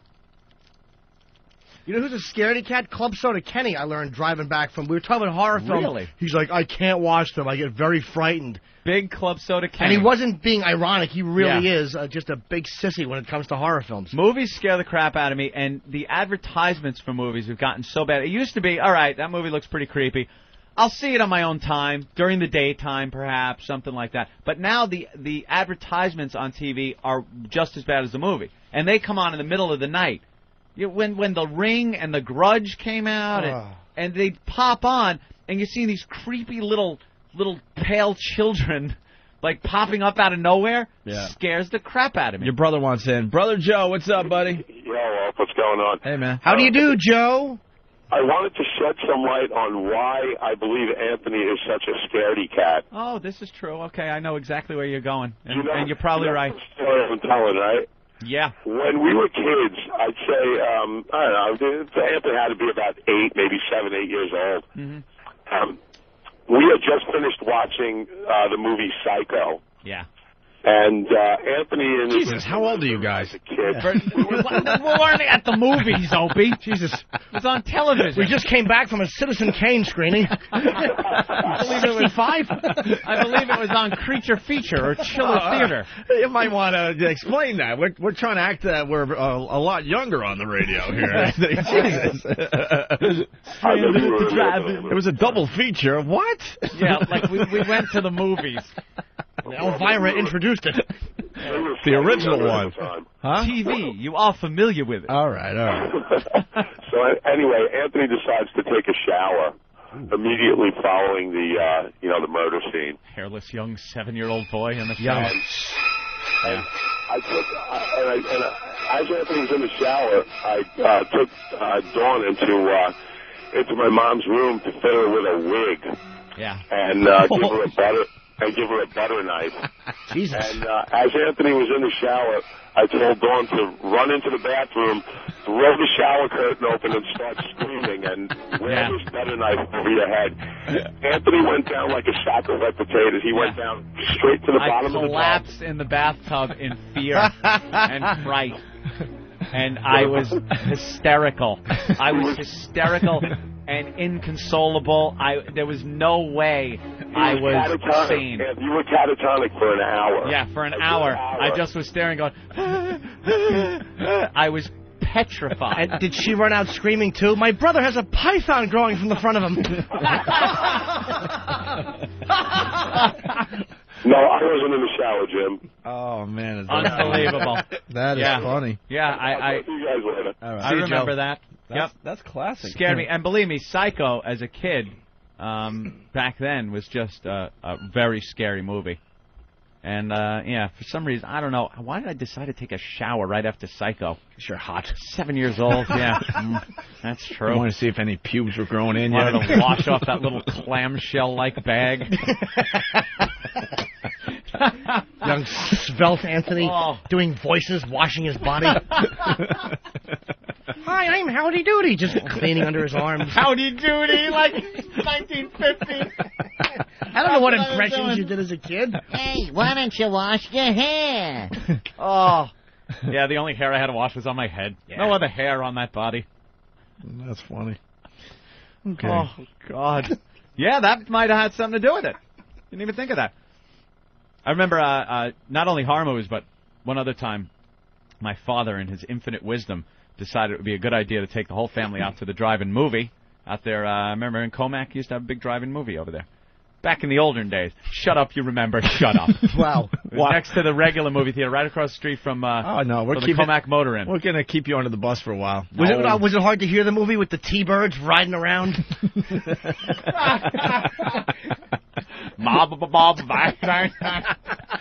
Drive-in movies. Drive-in movies. Wow. I remember there was one way out in like Rocky Point. I really don't remember one in Comac. There was one in Comac for quite some time. I really don't remember that one. I'm sorry. You absolutely do remember it. I swear. It's where Target is now. All right. I believe you. There was a big drive-in theater that everybody went to. That's what happened. You pull the Edsel up. Well, we went there and the Lords were there. The Lords, indeed. Pulled the Edsel up. Me and Frank will go buy letters for the sign. Hey, I heard you got a bun in the oven. Were you double dating with Fonzie? No, I wasn't double dating with Fonzie. That was the episode, right? Richie? It was one of the. Okay. It was one of the drive-ins though, because the later drive-in movie theaters, right before they totally disappeared, you were able to tune your radio in to the movie. Oh wow! But this one was one where you took the big clunky speaker and put it on your window. I remember that. Sometimes people drove off with it. Mm-hmm. And he decided we were going to see Bonnie and Clyde.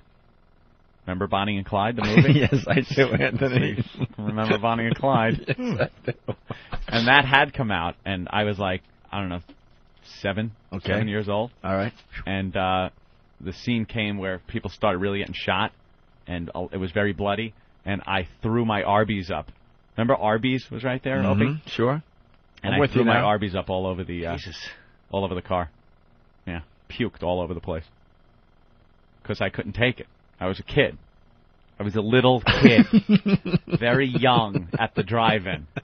I didn't drive there. But the blood looked... I had my blankie with me. But the blood looked really fake in that movie. Didn't matter. It was All just the whole thing of them getting shot apart and stuff. I puked my Arby's all over. All right. My dad took me to see a movie in the drive-in years ago, and I remember the next movie was playing was The Sensuous Nurse with Ursula Andress. Ooh. And I wanted to stay and watch it, but he wouldn't.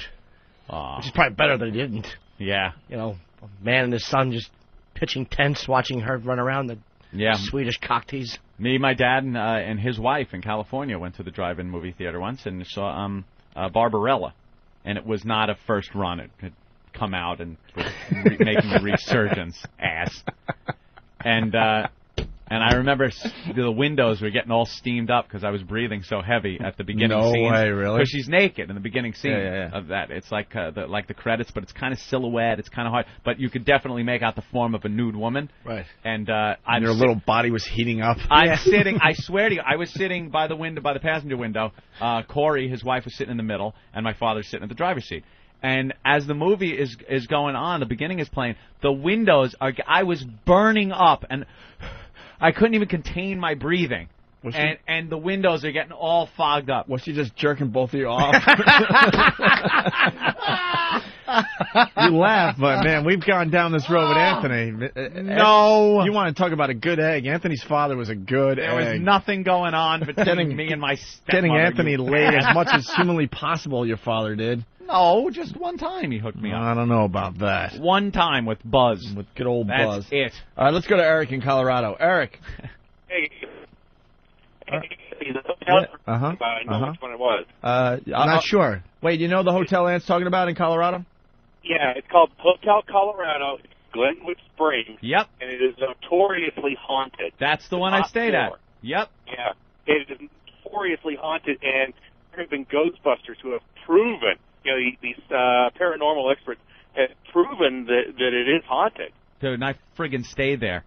I And was the so one that's petrified. One that's in The Shining is out here also. It's called the Stanley, and it's up in Estes Park, and that one's haunted also. I don't doubt it. Very creepy. Yeah. Were the internal shots? I think the external for The Shining was actually a set that they built. Yeah. No, the internal was a set. The external is of the Stanley. Oh, really? Okay. Yeah, yeah, but I mean, that's like a 4-star hotel, but it is haunted also. But that Hotel Colorado, man, it's when I was in high school, a lot of my friends who would go there on band trips, they'd go there for a practice. Man, they said that you don't go up on that floor after dark. Really? Yeah, they said it is really spooky up there, and a lot of the hotel staff has reported seeing things, and they've had paranormal experts go up there and say, yeah, there's definitely something going on up there. Yeah, they had stories about something in the furnace room downstairs, and you'd hear things on the pipes. And you know, the spa cave that's right across from there. Some of those areas in the spa caves are also I went. haunted. Anthony went to the spa cave. It was haunted by a ghost with stinky feet. That place reeked. Yeah, it is. Hey, I got a question for you. The what's it called? The Stanley, is the internal at all like the film was? You know, I've never been inside of it, but I that's what I've been told. I think there were a lot of inspirations based on other hotels that were, the big towering ceilings and huge rooms. Does it look the same now as it did in the movie? And don't lie or I'll know. It's been they renovated, but it looks pretty much the same on the outside. I mean, it's a huge stately hotel. If you go to their website, you'll see the pictures of it. All right. Thanks, Eric. Sure. Yeah, I was petrified in that hotel, man. It was just so scary. It's just a feeling you get, right? Yeah, creepy. Road Dog, the trucker. What's up, Road Dog? What's happening? Oh, where are you, bro? Greenville, North Carolina. All right. Fun. What do you got for the show? Do what? What do you got, man? Man, I got to tell you about this. As a kid growing up southern Indiana there's a Triple X theater establishment, and they had a drive-in movies theater with a big drive-in screen, and they'd show Triple X rated movies all night long on this big drive-up screen. All the kids would build tree houses just to get up to the damn thing. Triple X at a drive-in, huh? So you build the tree house nice and high so you get a peek? They had like 14-foot fences around the damn place. So you had to go up into a tree or ride by on the interstate. You'd be going down the interstate and see a naked woman on the damn screen going down the road. Naked woman blowing a 20-foot cock. You realize it's just Ben Sparks. How you going to cut from poltergeist to porno? Right on, man. All right, Road Dog. Pushing out, man. Y'all be safe. Thank you, Road Dog, everyone. Bunch of smart asses. Dugout Doug. Anthony and Buzz and Fonzie and Pinky necking at the drive-in. Jackass. All right, we could do riding on the bus with my sister. With my sister. You want to get into this a little bit? We also have Laura Bush doing stand-up. Yeah, she wowed him in Washington. Sort of like Family Guy, I don't know. Mm-hmm. I had high expectations, so I'm not really sure. I didn't catch it. I'm going to have to... It didn't stink, but whatever. To watch it. All right, what do you want to do, riding on the bus? Yeah, let's get into that a little bit. I just think we should watch where the jokes go. I think that, let's not target the mentally challenged. I agree with you. Yeah. Just take the high road. Yeah. All right. I like how he actually, even though it's radio, he puts the serious face on. You know, guys, like, there's not even a hint of a smile. I'm a method actor. He's I can't help acting. it. He really has to get into the character. You know, all right, let me really think that I don't want to make jokes about this. All right. I'll wait. Okay. Here was Rosie O'Donnell. I gotta admit, I took a peek after Family Guy. It was not just an awful movie because of the content and Rosie O'Donnell being a horrible actress and just running through as a parody of a retarded person. The movie itself, taken just as a movie, was so bad. It was so disjointed and there cliches left and right. They kept throwing in these little things that lasted for a second that were supposed to make you think about something, I guess. I don't know. There was one part where they tried to get into this little story of this pervert that drives around and gives Rosie O'Donnell's retard character a stuffed animal in the car and goes, "Here you go." And he looks all ratty, and he pulls up slowly as she's walking on the sidewalk, and she grabs the stuffed animal and then walks a little like, "Oh, no," and puts it in the garbage and goes, "That guy always tries to give me things." And then that was it. Dude, it lasted for like 5 seconds. Like, oh, the retards have to watch for the perverts. Yes, okay, I understand where they were going. Because that's what's happening out there. Yeah, What is the pervert retarded too? When you looked at. I think that you're missing the message, Anthony. Yeah, the what message was it? there, that's the message to the parents, where if you have one of these, this is what you should do with it. Walk right outside, lift the lid, toss it in the garbage. But they tried little things like that, like they were trying to make these points, but they were covered so quickly, like, okay, let's cover the pervert trying to pick her up. All right, let's get the mean, intolerant people on the bus.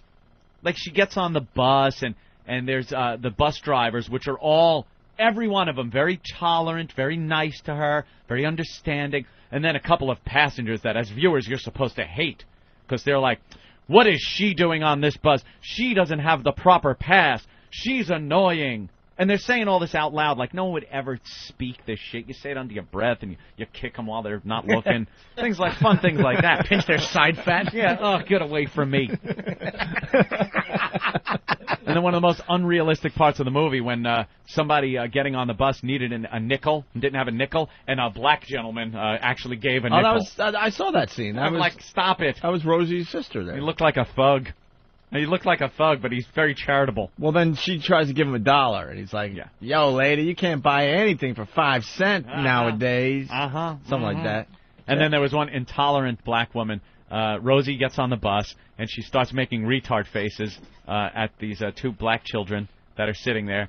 And the black woman saw that the children were making faces back, and she kind of takes them by the hands and moved her seat. She went to the back of the bus, which somebody on Whackbag right when it happened wrote, "Well, I guess old habits die young," or something like that. Old habits die hard. Oh, I suck. But apparently. Oh, God. What's your favorite song? Only the Good Die Hard? Only the Good Die Hard. Oh, what a tool. I stink. Now we knew what you meant. Yes. Yeah, so did I. Fortunately, it came out of my mouth like diarrhea. That's all right. Jim in Philly thought the movie wasn't that bad. Jim? What? Yes. Hey, Jim. All right. Yeah, I hey, like faggot. it very much. Yeah, I'm a faggot. Yeah. Hi, Jimmy. I bought your new CD. It's pretty good. Thank you very much. Why are you breathing like you just ate it? Oh. Because I'm a fat fuck. That's honest. Well, there goes that question. Wait, you like the movie there, Jim? Yes, I do. I had a retarded sister, and it brought back a lot of things. Did she ride the bus? That's terrific. That's terrific. Bus. No. So it brought back a lot of what? Like a lot of memories? A lot of bad. Oh, yeah, a lot of bad. My brother and I were constantly in fights, protecting her, and, because people would make fun of her. And That shit. seemed very unrealistic. Yeah, what would they say to your sister? What would they say to her? A lot, hey, you fucking retard.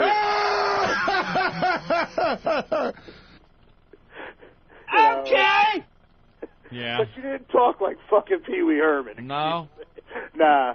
Is she still around? Pee Wee Herman, but she died when she was 26. Hello? Yes. Oh, What that you guys can't. That's not cool, man. That's What did she pass away from? Well, they said natural causes, but I suspect it was sleep apnea.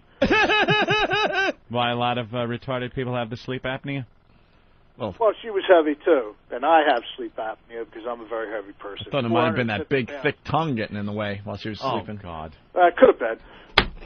She ain't heavy. She's my retarded sister. That's true. Very, very. And I do drive a bus in Philadelphia, and we do get a lot of retarded. You do? Are you the tolerant bus driver? Sometimes not. Yeah. Wow. When they stand up in the bus and they start fucking hollering and screaming, you got to kind of put an end. See? Yeah, that's great. This guy that's had what a you sister want to deal who was, with. he had a sister that was retarded. He's not tolerant. You just want to get through your day driving the bus, and you get this in the back. Make somebody stop at that other bus stop. But the one truth in the story is a lot of them that get on do know everything there is to know about buses, bus lines, and everything. Yeah, that's quite a resume stuffer.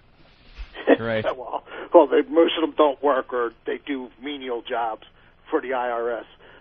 Why do they choose? Wait. Who do they work for? I get a lot of them that work for the IRS, International Revenue Service. International Revenue. Did you say the International Revenue Service? I deserved the car crash on that. Of course you did. That was a bus crash because retards working for the IRS was the joke, and international, they don't tax us in Greece and Europe and here. It's internal, sir. The International Revenue Service. All right. Well, Jim liked the movie. Yeah. And I appreciate you tooling on me. All right, Jim. Bye, Jim. Jim has Have a good one, guys. You know what I like? I liked those Die Young movies. The 3 that came out. Bruce Willis. Old habits die young. An ass. All right, here we go. God. Riding the bus with my sister. What else were you going to say about this movie? Another thing that was going on during the whole thing, and I don't know if this was just part of Rosie's contract or the character was supposed to be like this. She was eating in every scene. Eating in every single scene. And she was unhealthy. She went to the doctor, and the doctor told her she's overweight and stuff. And somebody pointed out on the message board that this doctor is bashing Rosie's character, yet it's still Rosie that she's telling is unhealthy. The only difference is this retarded character didn't wash her hair. That was like the only difference between the retard and Rosie. So this woman's saying that how unhealthy and fat Rosie is as the retard. Meanwhile, she didn't have padding on or anything. She's just fat. Oh, that's great. So they're pounding her. That's awesome. Yeah. Fat clay legs with no bend marks in them. And, I know it's very, hack as a comics to talk of the big head gag. Hey, big head. That's a big head. But her head is giant. She has that big, fat head. And at one point she was getting a hairstyle. Her sister took her, and they formed her curly locks into a perfect mullet. Could not possibly have made her look more retarded. You know who should cut her hair? David Ferry and Clay Shaw.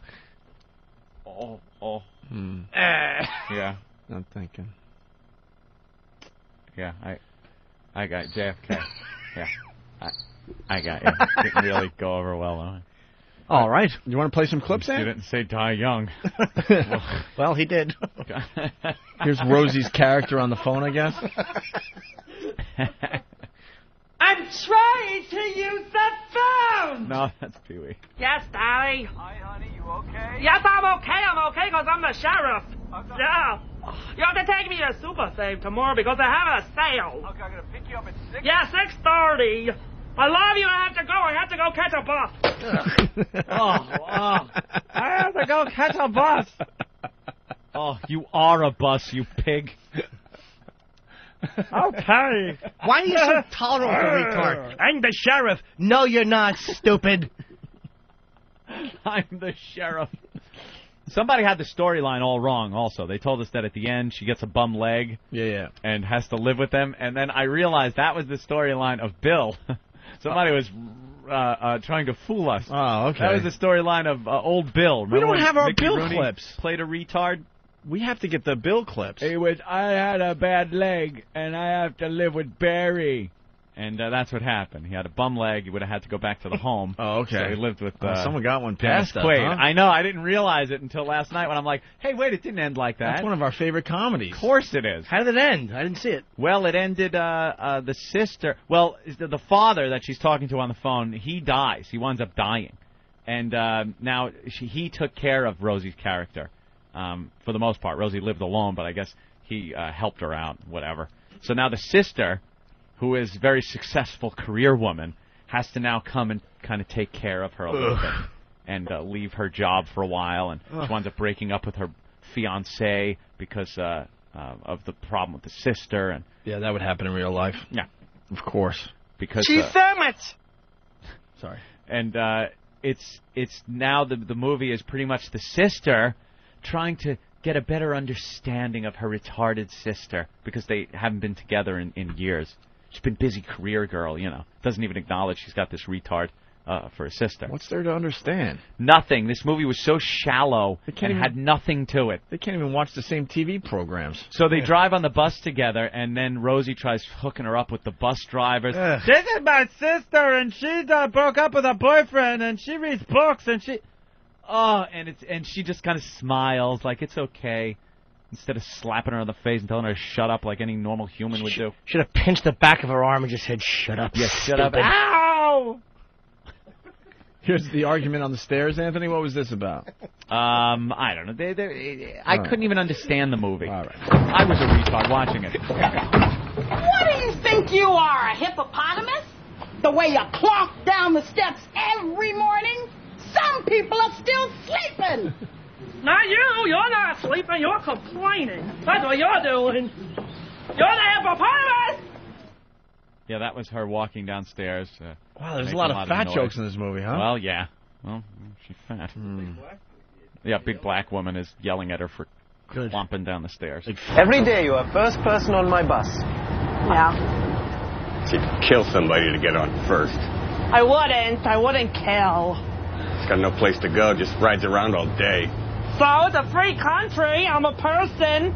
I buy my bus pass for $40 and I'm first always, so that's why I'm first. Yeah, you're doing it on the government dole. Why don't you do something useful in your life? Okay, Henry.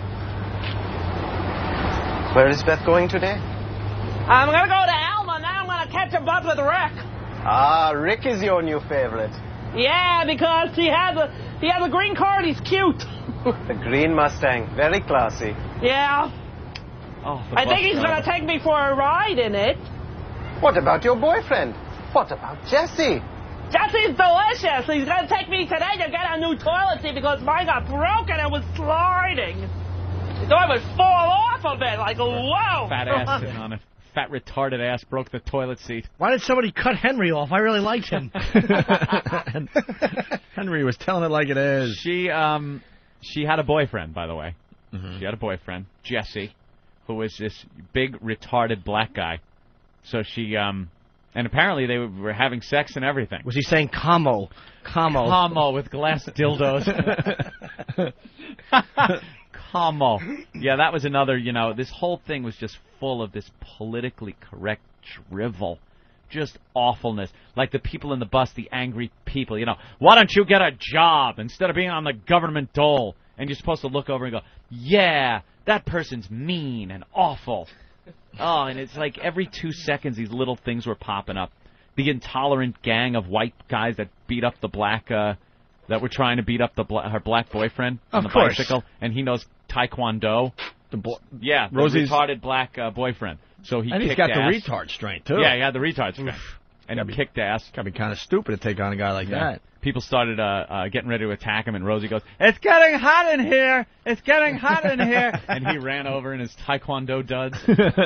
They criticized her, and he went, "You motherfucker!" Chris on Long Island. Chris. What's up, fellas? Hey. Don't think that Rosie sounds like Barney Gumble from The Simpsons? All right, that too. That's good. Sometimes it's Pee-wee. Sometimes it's Barney. It's just minus the butt, right? That's good. The worst part of it is I was only able to whack my bag twice during that movie. Peace out. Very good. The guy had a really good call. So wait, not only was Rosie a retard, but she was in... A two-time disappointer of the family. Oh, my God. Father's like, it just couldn't get any worse. Daddy, meat. I stand corrected. Okay, it can. That's nice. And both races will be destroyed. They'll create a mongrel race. Oh, Jesus Christ. Oh, that's great. Andy McDowell was the sister. Yes. She was the sister. And I guess the beginning shot, the opening shot of the movie was pretty good. She's kind of laying back on the bed, and her nips were showing through the sweater. Yeah. So that was like the best part of the movie. My savior. I'm not your savior. I'm just Beth. Cool Beth. Beth, my girlfriend. Oh, Miss Boring Clothes. What, am I scaring you? Want me to scare you? Go, go, go! Beth. Yeah. Pay her no mind. She's just a harmless retard. Just don't make eye contact. I'm hearing you! That is hilarious. Oh, is that the best line ever? Another intolerant person on the bus. Meanwhile, to me, those are the best people so far. Of course. Henry and those two. Henry, an intolerant person. It's just a harmless retard. Don't make eye contact. Absolutely true. Oh, Big dummy with panda legs. That's what she has. Legs like a fat white panda. She should be tugging a windbreaker through a cage. Fat whore. I'm hearing you!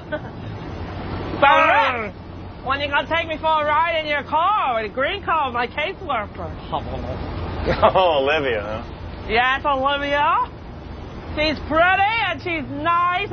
Oh, that's a house where me and Eugene live. I think he's a jerk. You think he's a jerk, Rick? I don't think he's a jerk. I think he's a little impatient. Yeah, well, he put up that sign in the bathroom that says only employees can use it. That didn't stop you, though, did it? No, because I'm a person, and it's just a bathroom. If I use it, I don't think I'm hurting anybody. Yeah. That's great. Employees work all day. Sometimes I go in there and I don't have to go to the bathroom just to wash my hands and make them mad. Just to wash my hands. How stupid can one person be? Sometimes I just wash my hands. Oh, you work hard and that dummy walks in and takes one of her retard dumps. There's gum and pennies in it. Little shards of glass and fur. Gum and pennies. That was part of the movie was that she ate everything, which is good for Rosie O'Donnell. But as a kid, they did a lot of flashbacks where they showed her as a little kid, which is great for the kid's image as an actress. You know, you're really good. I think you can play a fat retard. Here you go. You're the fat retarded girl. And she was eating everything. She was outside eating dirt. They had her eating dirt. They had her eating paint. The paint, she's trying to do a little painting, and she was eating the paint. And that's what Rosie grew into, somebody that just... Oh, my God. The inside of the toilet looks like Dreyfuss's living room in Close Encounters.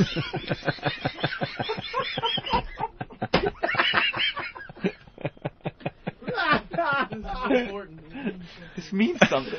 I got a big... There's a mountain in my toilet. I don't know. Maybe if I put some lines in the side, it'll ring a bell.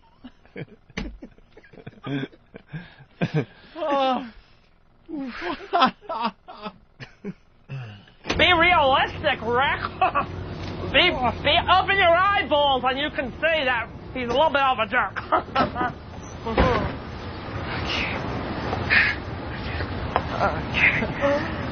Oh, Shanae, you're growing. Yeah, I'm big as a truck. Oh, sit here. You want to feel him kick? Pregnant woman. Could I? Go ahead. Put your hands on my tummy. He's moving all over the place. Well? Oh, my goodness. Oh, Rick. Rick, you want to touch that? I'm driving here, Beth. Yeah. Yeah, I have something to show you. Oh, yeah? What? Look. These are my niece and my nephew, Alex and Maddie. Adorable. Yeah, I love them so much. I never met them, but my brother said come bring them over, Bobby. Sure he is. They're cute. They're so cute. Thank you. Is the pregnant woman patting her own stomach and looking at the retard and then looking up going, please, God, please, please. Hey, Rick, what are you doing? Stop singing that song. It's going to get you fired.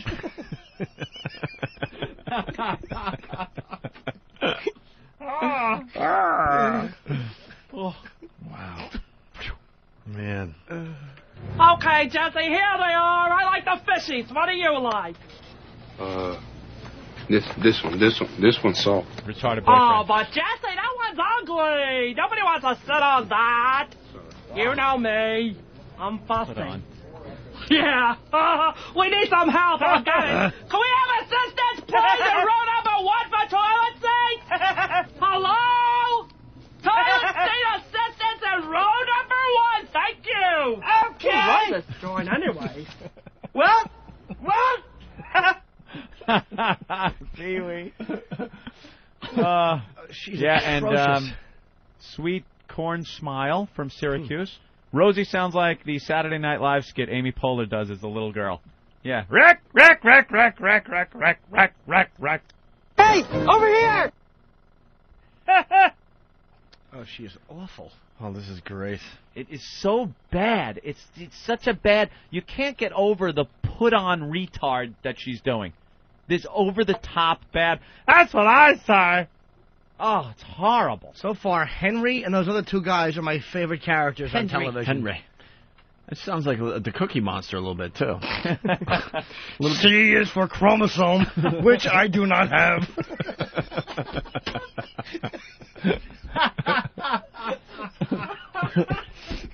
Today's show is sponsored by the letter U. Ugh.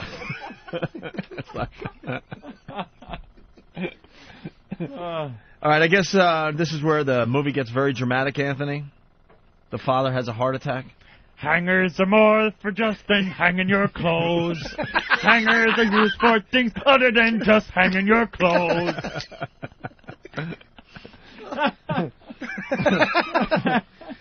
Oh,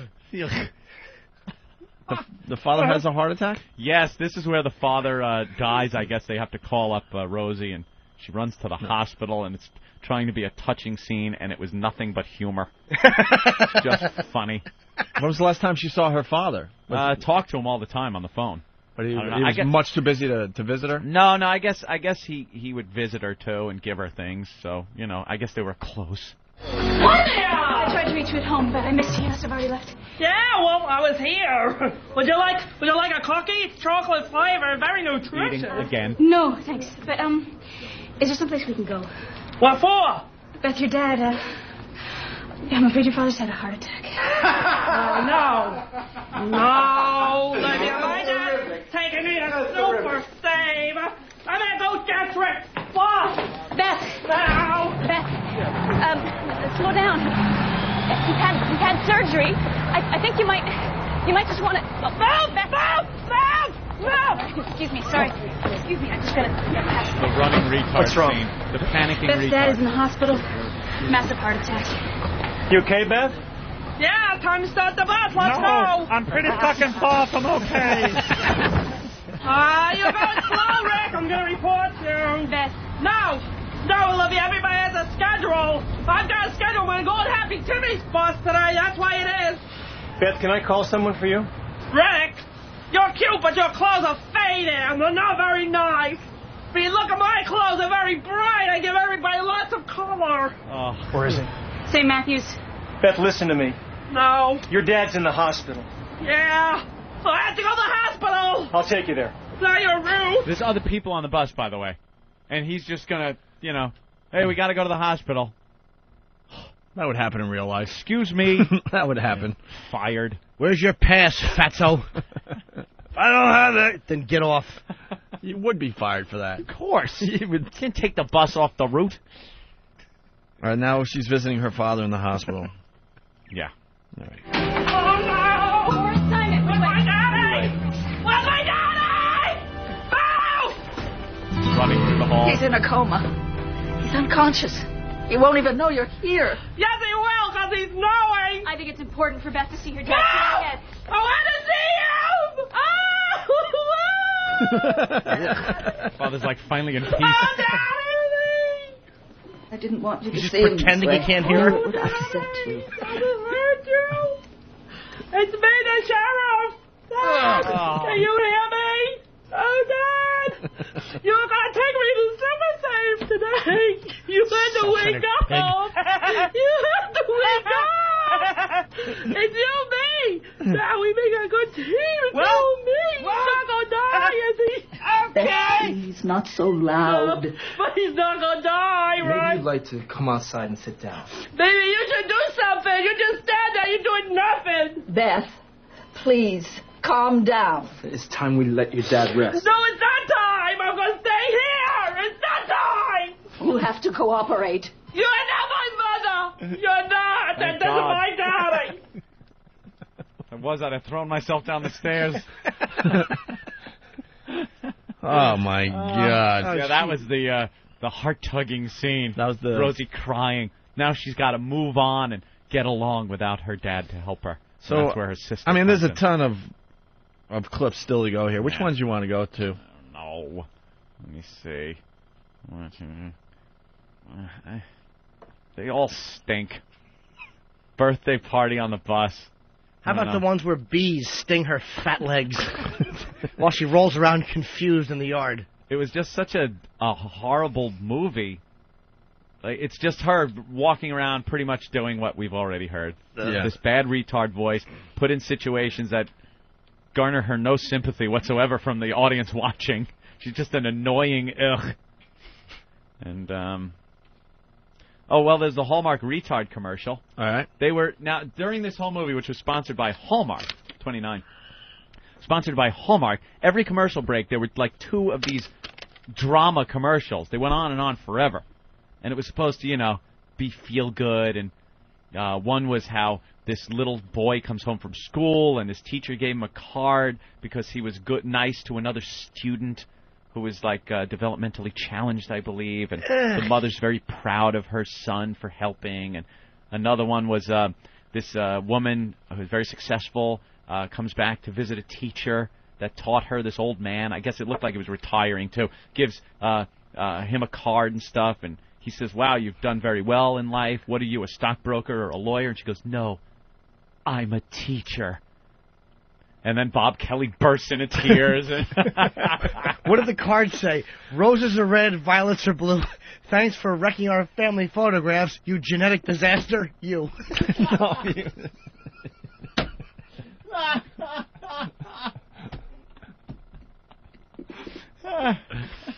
And then there was this one. All right.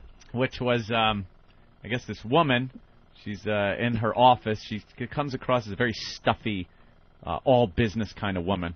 She leaves the office and goes to, I guess it's her brother, her retarded brother's house. Yes, Jimmy? Oh, no.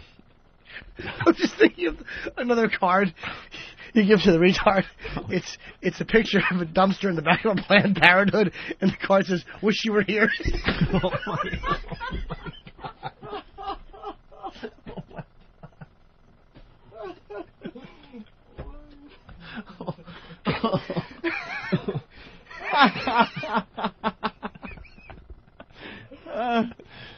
God. I'm crying.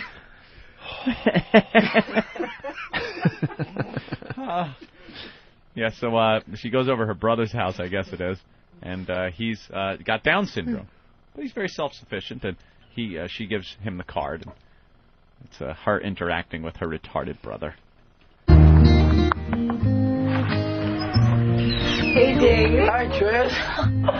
Come on in. You show me around? Sure. This is my living room. Great. And this is my TV. And down the hall. It's where I jerk off 23 hours a day. This is my bedroom. He talks like Dugout Doug. And this is my kitchen. What are you cooking over there? Oh, I'm making vegetable soup. Looks good. Hungry? I'm always hungry. Not for your vegetable soup. Sticky, nasty fingers in there. I know. Oh, vegetable soup. It's a bowl with 3 of his friends in it. Thanks. Let me take a look at it.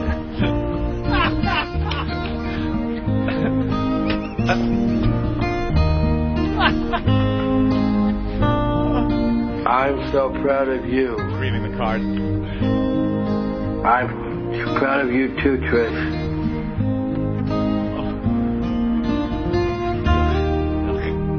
They had a close-up of his hands as he's opening the card. Right. And you would think that they would have told him, hey, clip your nails. He had these Ricky the Intern nails. Well, they're big and pointy, and they were on the ends of fingers that looked like, you ever see a gecko, the lizard? Like they got those fat fingers on those little stubby. That's what it looked like. Like gecko hands. His hands were claws. His hands were all burnt because he wasn't heating up the soup. He was heating up his own hands. He was stirring it with his hand. I called the carrots Bob. Shut up. Stupid Hallmark cards. God, they got cards for everything now. They got cards for retards. You just learned to wipe your bottom. Happy 35th birthday. Bingo Pants from whackbag.com. Bingo Pants. How you doing, guys? What's up? Want to see if, since Hallmark produced this thing, do you think they're now going to have a section of cards for retards? Like they can get their own parents and anniversary cards in. See you guys, thanks for not taking a hanger to me. Yeah. Punch it out, guys.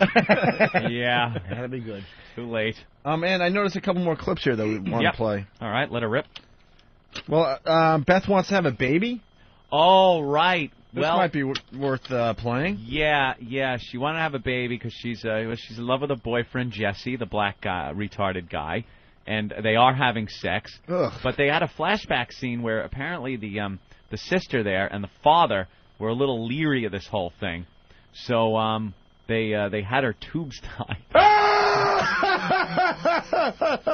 And she couldn't have a baby, and she was very disappointed with that, I guess. Smart parents, though. Absolutely. Smart father and sister. Should have given her a Sorry, go. Oh, it's okay. I was just going to say they should have given her a hysterectomy. But I stopped myself short because I didn't have anything else, and I was actually hoping the clip would play. Cause I was like, yeah. And then you stopped it, and I'm like, Could have tagged it with a spade shovel. There we go. Oh, Shanae, your baby. Can I hold her? Oh, Beth, I don't know. It's so strange. Give the retard the baby. Are you sad? 10 years since I can't have a baby. That's what I'm thinking. Are you sorry now that you can't have a baby? I don't know. I don't know the baby. Maybe that baby would cry all the time. But I would love it. That's the most important thing. We thought we were doing the right thing. Now look, Beth. How much could you do with this Jesse? Okay, hold it. Flashback. Flashback with his father asking, how much did you do with this Jessie? Like they're trying to figure if she's sexually active, and if she is, they got to get her tubes tied. And one of the highlights of the movies are later on in this scene, I guess it's in the clip, as they're wheeling her gurney through the hospital. She has a few comments to make. I also have to know, did the camera pan to her legs and the baby legs, and you couldn't tell which was which? Big, fat, dimpled knee. The thing is, you could get pregnant if you're not careful. And everyone knows you're not very careful. I'm sure this Jesse guy is very nice, but do you really want to have a baby? I might. Babies are not dolls. They're not puppies or kittens. Babies get sick. They need constant attention. How would you manage that, Beth? And you can't even hook your own bra. Do you really want to take that chance? Do you want to have a baby? Hook my own bra. They make them without hook. Can't hook her own bra because she's too fat. Big pig. Has nothing to do with being retarded. Then they show her getting her tubes tied. Do we have that? I don't know. What track is that? I don't think. You no. better have that gurney wheeling down that hallway. I don't know if we do. With her comments. Let me try this. There's a conversation about getting her tubes tied. All right, let's hear that. I don't know if this is. I don't. I'm good with kids. That's what I say because it's true. That's right, Beth, and kids love you. Yes. I can't have any kids. Beth. That's true. They had my tubes tied up. Tied up. But that's okay because then I don't have to worry when I'm with Jesse. You know what I mean? Do you like marshmallows? I love marshmallows. Me too. We got something in common. The kind with the sugar on the top? I haven't had those. Yeah, I have them sometimes at holidays. They make them for holidays. Hi there, Jesse. Jesse! Jesse! That's a good man! That's my boyfriend, Jesse! We know, Beth. So shut up. What'd he say? So shut up. We know, Beth, so shut up. I don't know, Ann. I think that's it. Oh, they're wheeling her down the hospital hallway on the gurney, all ready to get her tubes tied, and she starts moving around. She goes, I changed my mind. I changed my mind. And she's screaming, I changed my mind. They keep wheeling her right through. This ain't your decision to make, stupid. That's right. I don't care what the birth certificate says, mind of a 6-year-old. And they clip her anyway. All right, then it's Beth and Rachel say goodbye, and then Beth back to riding the bus. So everything's all... Oh, it ends happy? All yeah, nice it ends right? same way. It ends actually with the clip that we played on Friday. Oh, okay. So, ew. We're done. Yeah. We're done with this. There was nothing to this. This was a non-movie. Aside from her walking around sounding like Pee-wee retarded. Oh, imagine her and that black guy just going at it in bed. But you know what? You got to think it's probably pretty cool for them. It's just pure pleasure. There's nothing rattling around in that head to distract you. That genital mixture probably smells like a Reuben. Oh, God.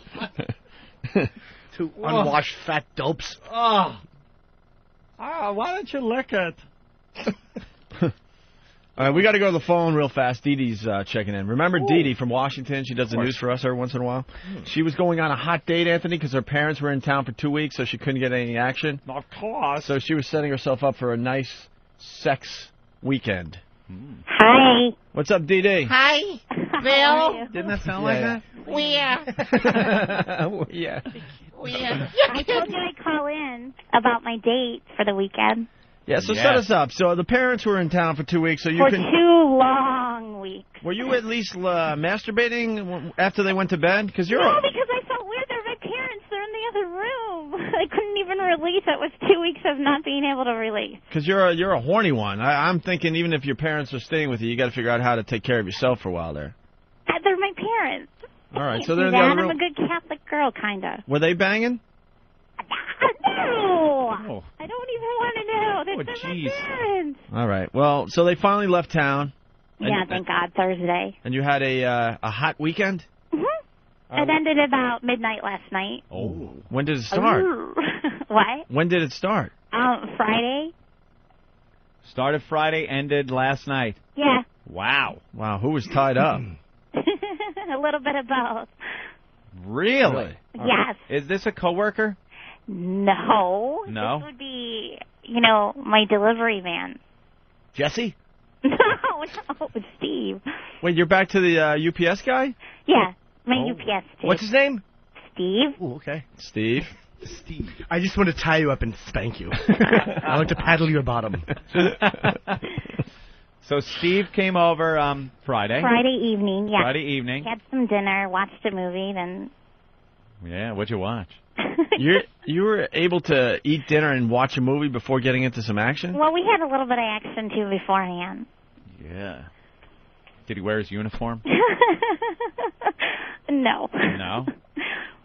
Doesn't work weekends, I guess? No, he's off on the weekend. Yeah. All right, well, walk us through this. Come on. Oh, God. Well, what do you want to know? Well, you guys did the dinner, and what movie did you watch? I don't even remember. It was some lame-ass movie on TV. Oh, my God, you guys were having sex watching the movie, right? Probably, yeah. On the couch, yeah, sure. Oh, little on the couch? Yeah. Did you tie him up? Well, not until we got to the bedroom. So what did you do on the couch? A little bit of foreplay stuff. A little cunnilingus? Oh, my God, I'm not going to do Cunnilingus and fellatio? Did you do a little, you get a little of that cunnilingus? A little fellatio? Lick, lick, lick. Oh, my God. Yeah? Did you fillet him? Dip his head down there? Okay, stop. Did he put his head down and sound like he was eating a sloppy Joe through a straw? Oh, my God. Did you fillet him or what? I can't. Okay. With a little... little bit. Gave him a little gag? Yeah, sure. I gave him a little gag. Does he use little UPS euphemisms when you're having sex? Like when he's going to come, does he say, get ready for Saturday delivery? Oh, my God, that would be fun. Thank you for that idea, Norton. Yeah. All right, so you go to the bedroom. Now what? Well, I tied him up. You tied him up? Yeah. With what? I have these, little, satin kind of, I don't know what you would call them, ropes, sashes or whatever. What are they made out of? Satin? Yes, they're made out of satin. Is he tied up? Satin. Is he tied up, or could he get out at any given moment? Well, he didn't, but I guess he could if he really wanted to try. I don't get that whole tied up thing. Just don't even get it. I didn't get it until I did it for the first time, and then I got it, and it was like, whoa. Ooh, I'm tied up. Ooh. It's a power trip for you. I don't know what it is and why. I don't like it all the time, but with certain people, it's okay. So they're made of cloth, these things? Like out of satin. There's a whole bunch of things you could use. Wait, what are they made out of? You like satin. Oh, okay. Satin. Yeah. I drive a satin. A satin? Satin? Satin? Sorry. All right. Guys getting tied up is so ridiculous because it's like, oh, you've tied me up. Gee, don't fuck me. It's like, what? If you tie a girl up, she could play off this fantasy like, I don't want to be fucked, and then all of a sudden you're banging her. But a guy is like, with a huge rod, you're going to be laying there going, oh, please, oh. What are you going to do? Oh, I hate that you've tied me up because now you can fuck me at will and I can't fight you off. What? It's ridiculous. You ever get tied up and have to hold your own restraints because you can get out? You slip right out of them. I'm tied up. Oh, please don't. Oops. Oh, geez, it slipped out. Okay, let me. Please don't use me as a toilet, I mean, yeah. I'm tied up. All right, so he's tied up. Now what? Okay, do I have to go into all details? Yes. Are you naked at this point? What? Yeah. Are you naked? Well, yeah, we both are. Are you going down on his rod? I guess you could say that, yeah. Did you strap one on, Dee Dee? What? Oof. You did? No. Come on. That would be an answer to the tied up thing. Yeah. Because that would be like, oh, please don't, don't have sex with me. Don't. Okay, look, we're not fucking around anymore. Put that fucking thing away. Yeah. Untie me. Untie me, bitch. Green. Green. I didn't say green all weekend. No. No one said green all weekend, huh? No. Oh, look at you. All right, so Come on, it was 2 weeks. So what was the big moment for you? You had him tied up. What do you do to a guy when he's tied up? Oh, sometimes he likes a little bit of pain. So you know, nipple clamps, whatever. You do any cockball torture? No, I don't do that. That twisting and mutilating? No, not mutilating. I guess just twisting. The nipple clamps. Now you're tied up, and you got the big rod happening. Now you got your nipples being nipple clamps. That's awful. Well, some people are, into that. You smother him at all? Sit on his face? Say that again, You Norton? smother him at all? Sit on his face? No. What do you do? Just put nipple clamps on him and go, huh? No. Hey, how about that? Look at you now. Look what I do now. Look what I do to you now. All right, so you got the nipple clamps on, then what? That's what makes any of this ridiculous. Yeah, because now you're sitting there like, yeah, you got me. I got the nipple clamps. And you got to think the guy's just going, when are we just going to fuck? We all do silly stuff in bed, and you're just, I don't know. When are we going to have sex? You're so close the whole time, just bursting out laughing. Yeah, because the whole act is ridiculous. Because now you're tied up his arms and his legs. He's got the rod and he's got the nipple clamps on. I'm laughing at this point if it's me. I'm laughing. Yeah. I'm like, what are you doing? You're like, this is silly. This is really silly. So what do you do next? You just kind of pull on the nipple clamps. Taser his yam bag. And what does he do? Scream for more, or does he have to? What? Sometimes he'll scream for more. Yeah. And what are you saying? You're a bad boy. Yeah. I'm going to fuck the FedEx guy. Yeah, there's a 5-car pileup on the LIE. Ow. That one sounded like it hurt. So what do you do? So do you have a feather, too, or something? Actually, I do. And then I also have, like, a few whips. You got a riding crop? Are you cropping across his belly or something? You know what? Next time you're in town, I'll just bring the equipment in and you can look at it. Good idea. Hey, do you smack his penis with the riding crop a little? A little bit, yeah. Like, See, you've done this before, haven't you, Norton? No, I'm just very familiar with it. I'm not really a submissive, to be honest. You're dominant? I don't know what I am. I just don't want to be tied up. You're a pervert. Yeah, I'm just filthy. John wants to know if you use the ball gag on him. No. Like the gimp? No? Okay. Not the gimp, no. So, all right, he's got the nipple clamps, you got the feather, you're pulling on the nipple clamps a little bit. What else? Yeah, just a little bit of, like, you just talk kind of rough. Like, what do you say? Invited Zed over to fuck him in the ass? Yeah, give us some of the dialogue. I can't. Give us some of the Dee Dee dialogue. Here I am. I'm tied up. Ooh, I can't move, Dee Dee. Ow! Oh, those clips hurt. Now what do you do? Come on, Dee Dee. Come on. I'll just tell him to shut his whining. Shut your fucking whining. Whoa. And then what do you do? I can't do that. Stop whining. Yeah, what do you do now? Whining. Because I'm still whining. I'm ooh. I can't. How do you say stop your whining? I say stop your fucking whining. Stop whining. Really? Stop whining. Shut up! Shut up! Stop it! And then he gets fake scared, right? Oh, he acts like he's really scared. Quiet. You think he's faking it? And then that gives you a little power, right? And gets you even more moist. Now we're having fun. Oh, my God. Stop whining. And then do you climb aboard? I guess you could say that, yeah. Climb aboard. All aboard. All aboard, everybody. All aboard. And then eventually you let him go and he just has his way with you, right? Hello? Uh-oh. Did the phones crap out again? Danny? What happened? Sit down, Danny. She would never hang up. No, the her whole, line the cut whole off. phone line went click. Everything just... Something's wrong with the phones today. They keep petering out. What's Danny Or they doing keep in there? Dannying out. What are you doing in there, Danny? All right, he's looking through. He's looking into a notebook or something. Oh my God, this is gonna be What does that thing do? This is gonna be a cliffhanger. Yeah. Ooh. Want to know what she does? You think she does that? Just climbs on board? There's got to be a point where the guy is like, enough of this. That's what I mean. And enough. Then if she's reading the guy, then all of a sudden she lets him go, and then he's so crazy he just has his way with her. Yeah. And that's the turn on it. That's what I'm thinking. You'd be surprised. A lot of these submissives, and I don't understand fetish without sex. I have to get off. But a lot of guys, man, they don't need to whack their bags. I've talked to doms that said that the guy won't even whack his bag. He thinks it's disrespectful. A lot of guys just want the fetish. They want the beating or the showers, and they don't want to actually to get off. It's insanity. It's crazy. It's crazy. It's nuts. I don't get it. It's insane. I don't get it. No. All right. Well, frankly, I don't get. If the Dee whole calls back, tied we'll up. find out how it ended. Okay. I don't get that. The handcuffs. It's like, ooh, they got handcuffs. Look out. Well, they can tease you. That's what they do. Like, they'll probably get you closer, tease you a little bit, make you want it, and then you have no control. Teasing has been the whole time leading up to the point where you're in the bedroom. Have you ever used? That's the teasing. Have you ever used the candy panties?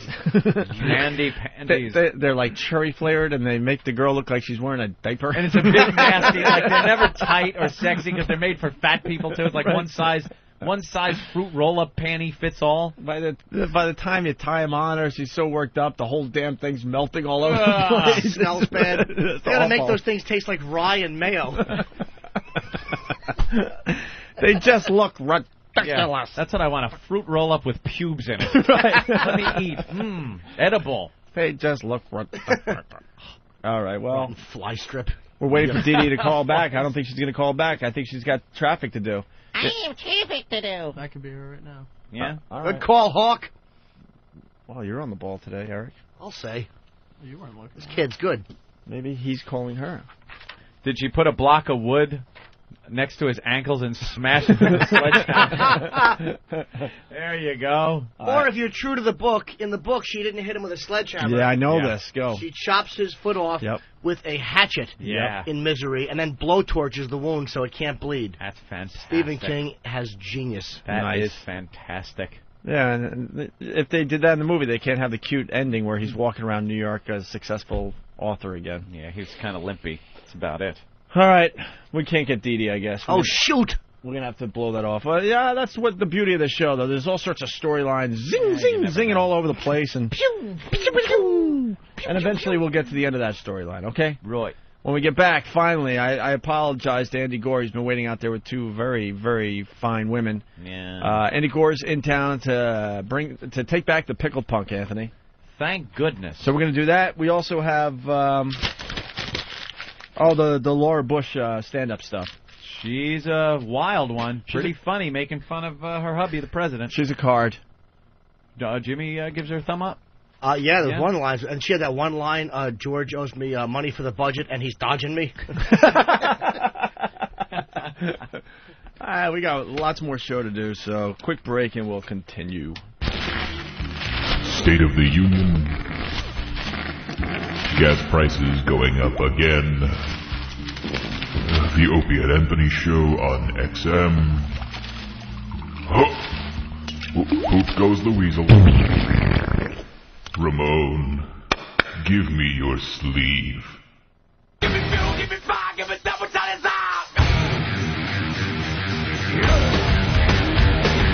All right, we got lots to do still. Let's get Andy Gore in here as we go back to the phone and talk to Dee Dee. Dee Dee's back, everyone. All right, Dee Dee. Hey, I only have like a few seconds. You left us with a cliffhanger, so what happens? You're teasing him. You got the feather. He's got the nipple clamps. He's tied up. Then what happens at the end? Oh, what do you think happens? Use your imagination. But do you let him go and then he has his way with you, or do you just ride him that way? For a while, yeah, sure. I do that. I can't. Then you untie him, and are you then a little submissive? Yeah, and then I'm the submissive one. You're on the A bottom? little bit of role playing. Bottom, top, or both? What do you like? A little bit of both. Yeah?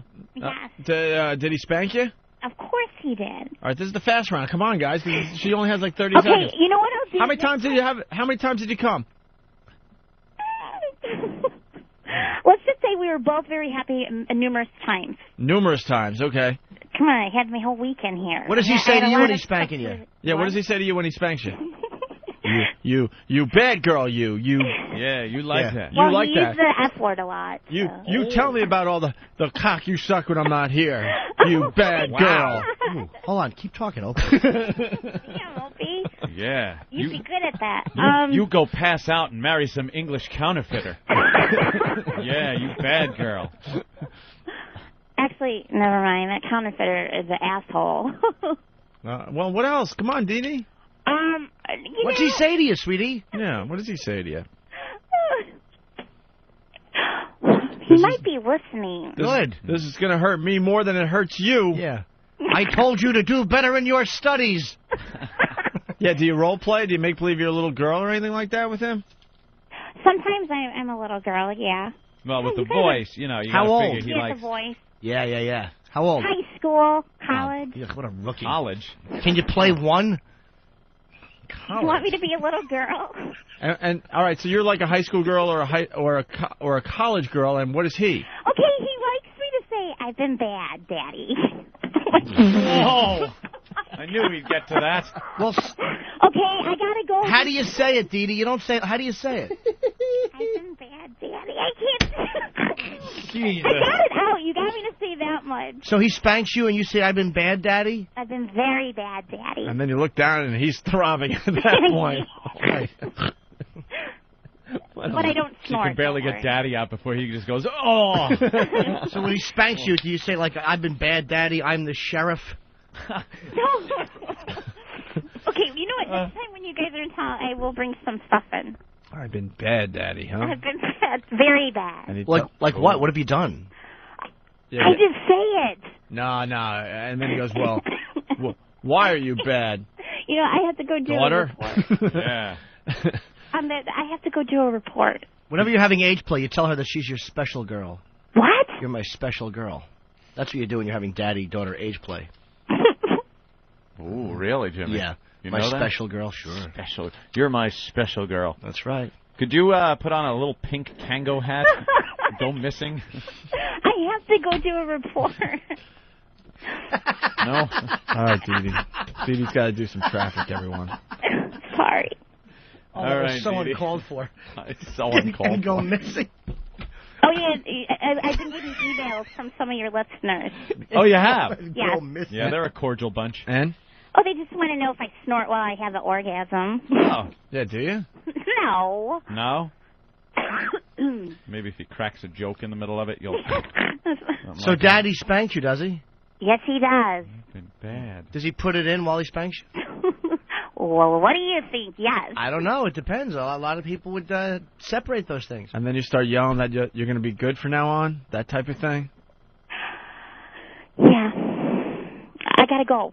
No, you don't. No. Yeah, I do. I have to go do Chicago, Dallas, and Minnie. Yeah. Tell them you've been bad, too. I've been bad, Minneapolis. Yeah, you should shock the hell out of the people that are stupid enough to listen to those dumb traffic stations. Traffic is so bad. It's not Right. dumb.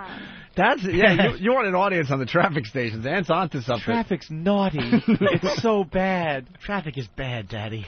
Traffic is Yeah. bad. It's all backed up. Yeah. Don't go through that tunnel. It's wet and slippery. Oh, my God. No? All right. Well, you guys have a good day. All right. I'm going to go do traffic. All right, she's going to do traffic. everyone. But next time you're in town, I'll bring some stuff in. Yeah, bring your Okay, toys. Give me notice. Dee Dee, you've been so bad. I've been very bad. Very. Very bad. Very bad. Satin. I've been very bad with satin. Satin. Satin. Satin. Satin. Thank you, perfect diction. Go do traffic. Hey, Norton. Okay, bye. Traffic.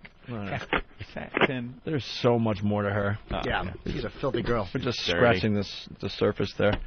She Old is friend in dirty. studio, guys. Andy Gore, I'm sorry to make you yeah. wait, Andy. Hey, no problem. We haven't even really taken any breaks today on this show. It's very strange. We've only taken 2 breaks for some reason. Just nonstop banter. Banter. Goofy banter. Good fun banter. You're in town for something? Yeah, Probably, I just right? got done doing the Chiller Theater Yes. or TV Expo. Who was there? I love hearing the list of celebrities that show up. The regulars. Lou Ferrigno was Lou there. Ferrigno. The Incredible Hulk. Of course. Stepped on my toe. Did he? Yeah, by accident. Probably hurt. Make a good story, though. You yelled ow and you didn't hear it? Didn't hear, huh? Wow. He blew off our show. We were supposed to interview him. Yeah, from New Orleans, I think. We have a brilliant booker that's helping out this program. They book an interview with Lou Ferrigno while we're at Mardi Gras. Yeah. The loudest place on earth. We can't even hear ourselves think, and we're gonna interview a guy that has problems hearing. That's Steph. Yeah. So he never called, so no, we he never blew had us to off. go through that hell. Who else is over there? They had Linda Blair? Nah, she Usually wasn't shows there up, this no? time. Nah. They had Tanya Harding was there. Tanya Harding? Tanya Harding was there, yeah. For what? She's basically, I think just brought her in as like an oddity. Yeah, most of it is like for horror movie stuff. Yeah, and things, you know, but they bring in these. They bring in like some fringe actors from like Conrad Brooks and from Plan 9, this obscure little film from the 50s, and of course, he's milking his 9 lines. Yeah, they get like women. I saw a couple of women that were in like as a peripheral character in a Twilight Zone episode. And they show up, and they're signing things. And what horror film has Tanya Harding done besides Jeff Gillooly chasing her with that monster cock? Those cone titties. She ballooned up. She's getting a little big, huh? I didn't even get to see her. I was so busy up in the booth. Yeah. I didn't get down. She's doing some of that boxing now. But she was there, I guess, signing. People are going to smack you in the head. Opie. Just trying to get the last bit of goodness. Yeah, everyone knows that you're trying to get the last bit of goodness. I read it on instant feedback every time you eat. Oh, knock it off. But when you guys eat, it's not a problem. There you go. Jim starts every show with a mouthful of food. I can't help it. I'm hungry, and I get nervous. I get scared. God damn it, you're going to... You never travel alone. That's why I like you. No. Yes, now, who are the lovely ladies? Lovely I ladies. recognize one girl from last time. This is Katie Ketchup. Hello, Katie. Katie Ketchup. He says a ketchup fetish. Really? Yeah. What? Yeah, she's all about her ketchup. Look, she's got ketchup Hold tattoos. on. Andy, we love you, That's but pretty cool, give her a mic. You got to step up to a She's mic. got I mean, her name's Katie Ketchup, and she has a ketchup fetish. I'm like, whatever. But then she shows us she's got a lot of work on her arms, tattoos and stuff, and she's got a tattoo of a ketchup bottle. Yeah. Yeah, I'd put ketchup on almost everything, and so I got a ketchup bottle right there, and it has the rays like that are around the Virgin of Guadalupe. Right. So that is like your Virgin of Guadalupe. Yeah, it's my sacred bottle of ketchup. You're an odd bird. That is Thank something. you. What? You're way too hot to have a ketchup fetish. I like that. Is there anything you wouldn't put ketchup on? Yeah. Like penis. Chocolate. Chocolate. Ice cream. Yeah. What would you think is the oddest thing you've put ketchup on? Chicken. Chicken. That's not that crazy. It's almost though. like a barbecue sauce Yeah. type thing, but it's not normal. Yeah, most people wouldn't do that. Macaroni and cheese. It's not Mac a and sexual cheese. fetish. It's just like an obsession. It's an obsession. It's an obsession. Like somebody went out and got her a hamburger the other day and came back and she was like, "Did you get ketchup?" And they had like six little things of it. She was like, "That's not enough," and she like ran downstairs to the restaurant and got like a tub of it.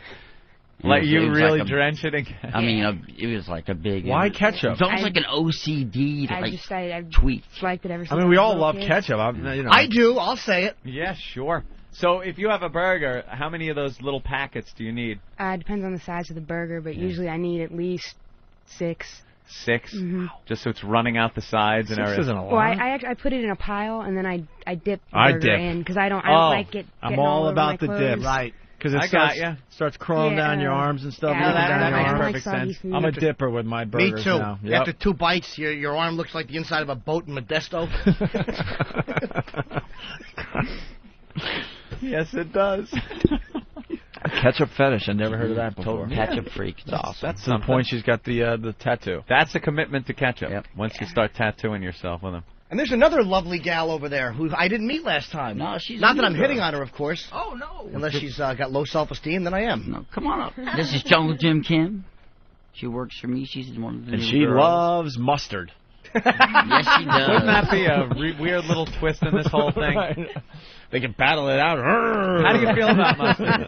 How do I feel about mustard? Yeah. No.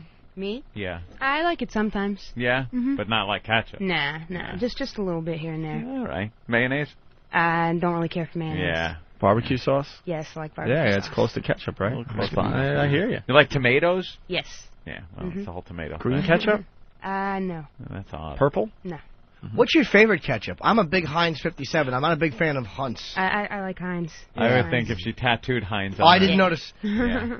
I don't like the Hunt's. It annoys me. Doesn't taste like good ketchup. That's know. just trying to Heinz sound is the like best. Heinz.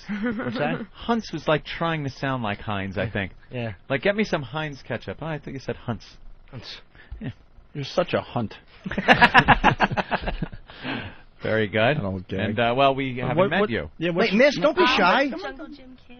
Hi, Jungle Jim. Jungle Jim Kim. Ooh, I met this lovely young girl at a horror convention. Horror, right? Horror. Yeah. Horror. You got my hopes up there. Yeah, I know. In Baltimore. Yeah, about 3 years ago. Baltimore. Balmerhan. And I was just like, Andy, you wanted to screw her. So no. Wow. Yeah, I just thought she was really cute, and I talked to her. And Dude, you got some hot women that travel Damn. around. They just come. How tall are you? How tall am I? I don't know, 5'6", 5'7". 5'6", 5'7". Yeah. Brown hair. Very sexy. Very sexy. A lovely Oh, gal. thank you. I think Andy Gore has a huge hog. This is really bugging me. You think he keeps it in a jar of formaldehyde? Yes, I do. Next to his bed. Do you get to have sex with these ladies? No. I keep it on a professional level. There you go. That's gotta be tough, right? Yeah. It It's difficult, but the problems with these girls is that they're smart. And they're really good workers, and they work their ass off. Then we better not talk to them anymore, because we have really bad interviews with intelligent women. Fold up. Yeah. I mean, they're good. They're good workers. They must really draw in the people to the They booth. draw in the people. They don't slack. I mean, I don't drive because I'm a fucking gimp, and they do all the driving and just work, 15-hour days with me and dress up and wear high heels and kill their feet all day long. Yeah, very sexy outfits. Yeah, and it's just, they're just a whole part of the show, of my show. We'll get some images up on opieandanthony.com for later today. So, Yeah. So, Andy, what else is going on with you? Nothing, just did that, Chiller Theater show where I set up, the Satan Side show and sold a bunch of, crap I made. And you're okay with being away from home? Yeah, well, this is my job, basically. Like I'm touring, basically. That's what I look at it when I go to your shows. Right on. So it doesn't freak you out or nothing? Nah, it's kind of it's a pain in the ass and hotel beds and fucking. Yeah, for the new listeners, Andy's got some serious OCD issues as well. Way OCD. Hey, do you get one room together? Oh yeah, uh-huh. Yeah. Yep. So you get to see them walking around after they get out of the shower and stuff? Yeah. Little peek here and there. A little peek. Oops, I didn't know you were still in there. A little peek. Good life. Huh? That's a great life. I'm chasing them around. You girls catch him jacking a little bit, maybe in the night. You hear. Well, the special ones will get the naked dance. They will get the Andy Gordon naked dance. Really? Which is frightening with my Auschwitz chic physique. You do the naked dance for them? Unfortunately. Yeah. I have not seen the naked dance yet, but No, apparently I'm going to be seeing that soon. She needs to earn the naked dance. Ketchup Lady, what's the naked dance all about? It's skinny and scary and. Does he have a big hog? It's huge. Yes. Okay. Yeah. Is it really? It's massive. I was right. Does he flap it around when he dances? No, it's like a third leg. Does he tuck it and go, oh? Would you? I come out doing the mangina and then just let it pop out like a turtle head. There you Man, go. it's awesome. Turn around and show the fruit bowl. Yeah. We got Adam from PA on the line. He's got a good question. Adam, go ahead. Hey, guys. How you doing? Pretty good. Hey, I wanted to ask Katie, have you ever put ketchup on a hot dog and have it scream at you? Have you ever put ketchup on a hot dog and have it scream at you? The hot dog. They'll tend to do that if you're maybe taking acid or it's 1967. Nah, it was there. Everything's been cool so Yeah, far. cool. Yeah, maybe you have to put some relish and mustard on it. Ugh, that woman. We got to play that one of these days. Yeah, we can play that the last again. time we played I that. love that thing. All right, so you brought some stuff, Andy? I know you brought something that was creeping some of the guys out. Oh, he's having headphone problem. Uh-oh. Maybe the naked All right, dance. calm down. And the beauty of these girls, too, is if, like, one happens to get pregnant, you can just point at the jar and go, well, you know. Yeah, another exhibit. Yeah, I keep a baseball There it bat is. around. Wow. Every girl he gets pregnant, his inventory goes up. Yeah. That's great. It's an abortion. We can write that off. I just want some stuff to give to Jim. Oh, look at that. It's Yeah, a little You gave me that one already. I don't know. Yeah, really? a couple years ago. Oh, Jesus Wait, Christ. wait, it's repeating myself. Wait, explain it, Andy. It's the radio. It's a pillow. It's a pillow. 2-foot tall pillow of a gentleman with elephantiasis of the balls. He looks like he's what is it called? A hoppity hop or a hippity hop? Yeah, totally, yeah. Whatever they're called. It looks like he's sitting on one of those. Yes. Like a producer for the Opie and Anthony show. Yeah. But upside down. Where did his schlong go? What happens is all this is lymph. It's the clear stuff in your blood, and it like inflames the scrotum, and the penis recedes up into it. And it could stretch out that big? It could stretch out that big, yeah. It's like, it's as big as like one of those workout balls you see. Yeah, it's huge. Stuff. Yeah, He's sitting on it. It's a parasite that crawls in their ween when they're in the tropics. I'm getting that horrible tingly feeling down there. Blood all rushes to it. Yeah. No, Well, wrong not feeling. that one. We'll put that in our office. Oh, yeah, totally. Yeah. It's called the layback on the sack. All right. Layback on the Very sack. good. I don't know what That's else. nice. Oh, yeah, We got some. this is what Kate wants to give you. Norton. What is it? It's from Kim and I. Ooh, from the girls. From the girls. Nice. It's what I just made to go with his... It's a coffee mug? With, Ooh. How beautiful is that? Who is it? Ed Gain. My first Ed Gain, yeah. Oh, that's fantastic. He's a good one. It has a picture of him in his red hat, which I love the color in the red hat, and it's got a beautiful upside down nude torso, which is sliced from crotch to back, and the little head seems to be missing. Oh, turn that around. Let me see. Look at that. Oh, yeah, look at that. Wow, that is really sick. There was an interview I read about Ed Gain, and they asked him, what do you think when you see a pretty girl? I think it was Ed Gain, and he said, I wonder what it would be like to go on a date with them. And they said, well, what else do you think? He goes, wonder what their head would look like on a stick. That was the process of what he thought. That's it. Go on a date, head on a stick. You got to respect that. You gotta. This is fantastic. Thank you. I yeah, love it. Wow, yeah, nice. sure. Beautiful. Oh, I love it. Yeah, so I've just been keeping busy making a bunch of new stuff. Are you taking back my pickled punk, please? Yeah, that is pretty much. Yeah. You know. Yeah. Well, we love having you on and stuff, and obviously you're here for the duration, I guess. But there is some business we must There is tend some to business. here. You had given Opie a pickled punk a couple of years back. Genuine Carnival pickled punk. Yeah. How old was that thing? We were trying to figure it out. We were trying, probably from like 50s or 60s. It came out of Captain Harvey Boswell's Palace of Wonders. What happened to Captain Harvey? Captain Harvey recently, probably died about 3 or 4 years ago, and I obtained his collection. You obtained the collection. Yes. And then Opie was fascinated with these Did he things. live a good life, and was he old and stuff, hopefully? He was old and cranky. All right, good. You know, just old carny. And I got lucky and ended up getting the bulk of his collection. Mm-hmm. Well, Opie got this pickled punk, and I don't know. It's a bad vibe around it.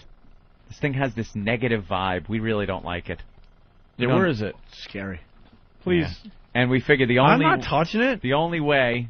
I already gave up on it. The only way we can cleanse ourselves of this is to just give it back to the person who it came from. Don't drop it. Don't unwrap it. Oh, let me see the little fella. Oof. Is it like you're seeing somebody after a long time, an old friend? Oh, it's just a baby. Oh, this thing. Look at that. The hot chicks love the pickled punk.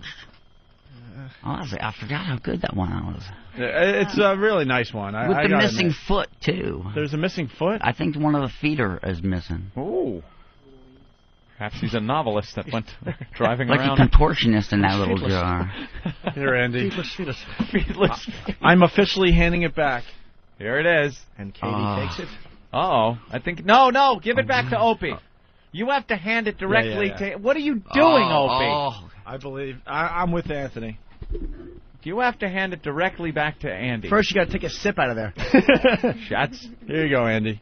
There it is. All right, That's the that's transfer. All right. There you go. There it is. With no ritual or any of that You've crap that returned. people The suggested. pickled punk is now back where it belongs. He will rejoin his friends at Andy's. Yes, he will be with all of his other pickled. That's a good one. Brothers and sisters. That's a great one. Yeah. I gotta tell you. As far The as pickled jar punks has go, been opened, that's and a good someone one. did tap the top of his head. I did hear that, and whoever did that, that's amazing. It is amazing. Amazingly sick. Lunatic. Look at that. It's awesome.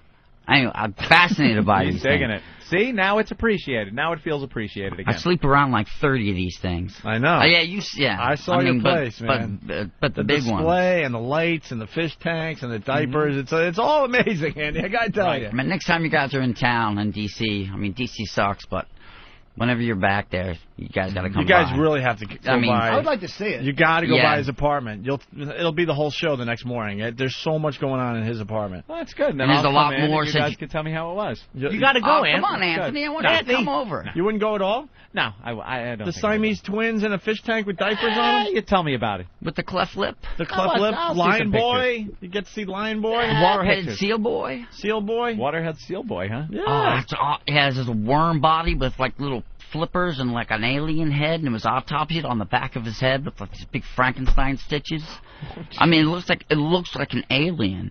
Wow. It's in this old medical jar with old locks and with stuff. old locks that the carnies would lock it down so Old locks nobody and- would steal it. Yeah, and Uh, chains. it's just vintage and it's pure carnival stuff. It's wonderful. Yeah. And this guy, man, he knows how to do it right. He's got the whole display of pickle punks. It starts off all nice and normal, and then the grand finale, and he has like drapes or whatever on each tank. Yeah, Some kind of thing yeah. that covers up, and then he does the big reveal, and here's this one. You're like, ooh, and by Yeah. the end, you're just horrified. They get just scarier and scarier. Yeah. And he has the lights, coming up from the bottom of some of the tanks. Good presentation. Oh yeah, so the lights are reflecting all over the place, making it look even Hey, you guys creepier. have fun. You No. tell me about it. You should come. I'll snap some pictures. No, I'll take a look-see. Don't you have another pickled punk here today? Yeah, well, I brought one to give you. No. This one. Oh my God! This one was made. Is that? I hope that's in a jar of honey, man. This is what's known. It's not a bouncer. Is a pickle punk that's made of rubber. That's what a lot of the older carnivals, because they couldn't get the real ones, so they would just make casts off the real ones. Yeah. So it's not a bouncer. It's a pseudo bouncer. It's made of resins. It was made by a friend of mine who used to work for a very famous toy company who just quit. So that is not real. No, this is not real, and I'll eventually be there in like beginning of production right now. I just have to get better jars for them and make a banner line. What was used as a mold? It was just sculpted. It was sculpted, from photographs. The Peterson boy. It's like Rosie O'Donnell from the leg. Yeah, nice. So if you can deal with this one, well, I don't know. Oh, is that going to give you? Let me see. This No, thing. if it's fake, even I'm fine with that. Oh yeah, it's resin. As long as it's fake, we don't open it. What if he's just saying it's? You can't. You can't open it. What is it in? What kind of liquid? I just think it's in. What did he put? I think he put in some kind of pickle juice and water, but he didn't use distilled water, so it smells really bad. And let me take a look. See. All right. I mean, if you shake it, you can hear clunk. Yeah, it's heavy. Yeah, you can tell it's not real. How can you tell? Because it looks like it's modeled. You're not Looks tricking like it's us, are you, sculpted. Andy? No, I wouldn't do that. All right. It looks sculpted. You could tell. Does it? Yeah. Let me take a look. Take a look. I don't want to touch the jar. I don't want to touch the jar either. No, I mean Oh, Jesus Christ! Opie rolls the jar. Look, you could tell. Yeah, you can tell. I mean, if you just compare the two. Turn it around, you could tell. That's fetus ass, isn't I've seen my share of fetus ass, and some hot fetus that ain't ass. it. Well, what we'll do is we'll keep that one. Yeah, you can deal with that one. It's like having an action figure around. That's all it is. I That's all figure. it is. That's fine. All right. Andy, hang out. We just got to get through a couple other I got a things here. tinkalope. You really do, huh? Again? Dude, I pee a lot. I get scared. You're scared. You're nervous. All right. You know what? just really fast, listen to this. Listen to this. Listen to this. Coming up at 10. You think Homer Bush is funny? Well, wait till you see how Laura Bush had all of Washington in stitches. And keep that umbrella handy. The forecast at 10. He said Homer Bush? Wait a minute. Did he mean Laura Bush? Is that what happened? No. He was saying Homer he was Simpson. Homer. Oh, you think Homer Simpson is funny? What a Wait till you see. douchebag. Well, I got to hear that again. This is the Fox 5 News. What an idiot. And they're on after The Simpsons, later on in the night. Who's Homer Bush? Homer Bush. So Why don't you do it, Billy? So he was. So obviously the news people, you got to think they're watching The Simpsons. They've got time to kill. Yep. So he's got that on his mind, and he's supposed to say Homer Simpson. If you think Homer Simpson's funny, wait till you hear what Laura Bush has to say. But he screwed it all up. Coming up at 10. You think Homer Bush is funny? Well, wait till you see how Laura Bush had all of Washington in stitches. And keep that umbrella handy. The forecast at 10. Homer Bush. That guy's the president. That guy is the biggest hack, by the way, in New York news. Who was he? He was the guy that stood outside for like hours upon hours and interviewed us after we did the Sexual Sam thing, and we got fired, and we were leaving the office finally. Yeah. And I said something like, "We'll be back," and then he made a huge story about it on his newscast, saying that got an exclusive interview with Opie from the Opie and Anthony show. That We'll be back. Fucked up. That's all he said. Because he goes, "Do you have a comment?" I'm like, "We'll be back." Good comment, Opie. 2 years later. We'll be back. He's a hack. He's a big time hack. And really fast, want to play this before we go to break. Krusty, what's your lighthearted take on our recent bad weather? Sorry, kid. I sold all my bad weather jokes to Jay Moore, but I can make funny sounds in your microphone. Fine. There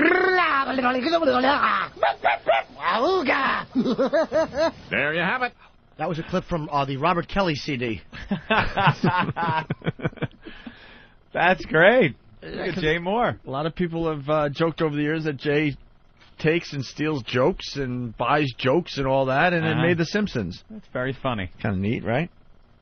All right, when we get back, we'll play the Laura Bush stuff, so Jimmy could take a quick leak. I will take a lope.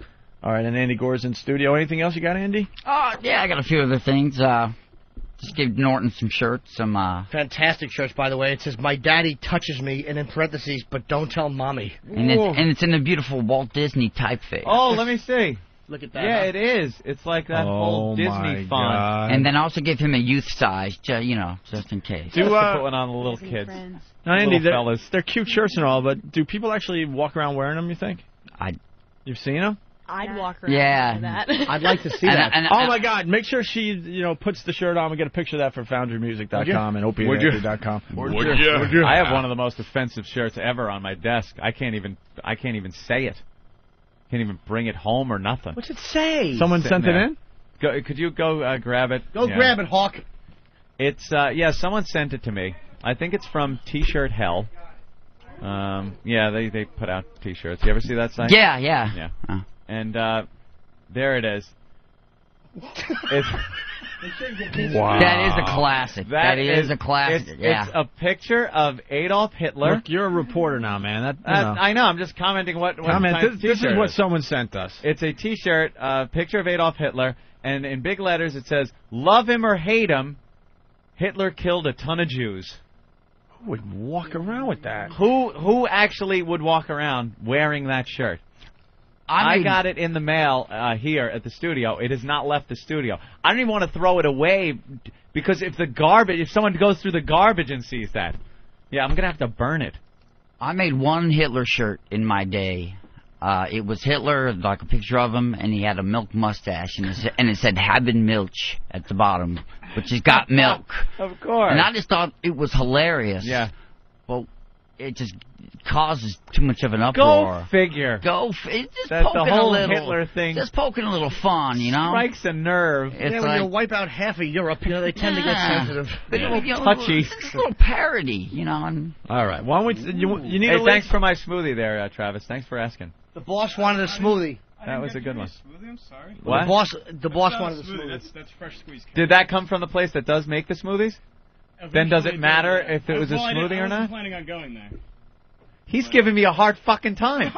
Holy shit. Travis. I thought he would go, "I'm sorry, I'll go and get you a smoothie." But now you're going to spit in it. Yeah. I don't want your smoothie now. No, I don't want a smoothie. That's all. Thank you, If you Travis. want one, all right, I thanks, will sir. let you know, Travis. Wait a minute. Do you really have to take a break?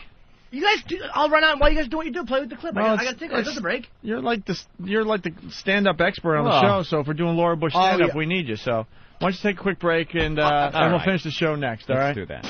The very worst of the Opie and Anthony FU line. Let me give a big FU out to Landmark Realty and Waiting River. They fucked me on my house. Yeah, I'm a truck driver, and I just want to give a big fuck you to the cock-sucking faggot that pulls up next to me while I'm driving through Indianapolis, giving me the let me suck your cock gesture. Fuck you! I'd like to give a big fuck you to Las Vegas. I just moved here from Boston.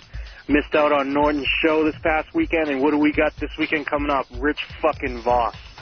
Fuck you, Las Vegas. Hey, I want to give a big fuck you to Rosie O'Donnell for that horrible performance of a retard last night. I'd like to leave a big fuck you to my mother-in-law. I'm tired of your mouth. I'm tired of your attitude. You're a rich bitch. Fuck you. This is a big F you to Yoko Ono and her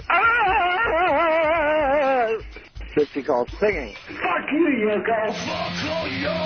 Call the Opie and Anthony FU line at 1-866-FU line 1. 1-866-FU line 1. Well, fuck you very much. All right.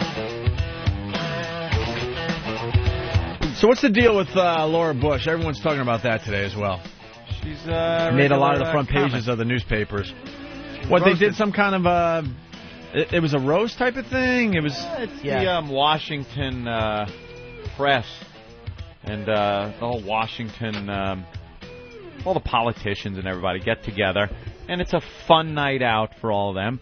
And they give speeches, and they're usually, kind of roast-like, you know. She was funny.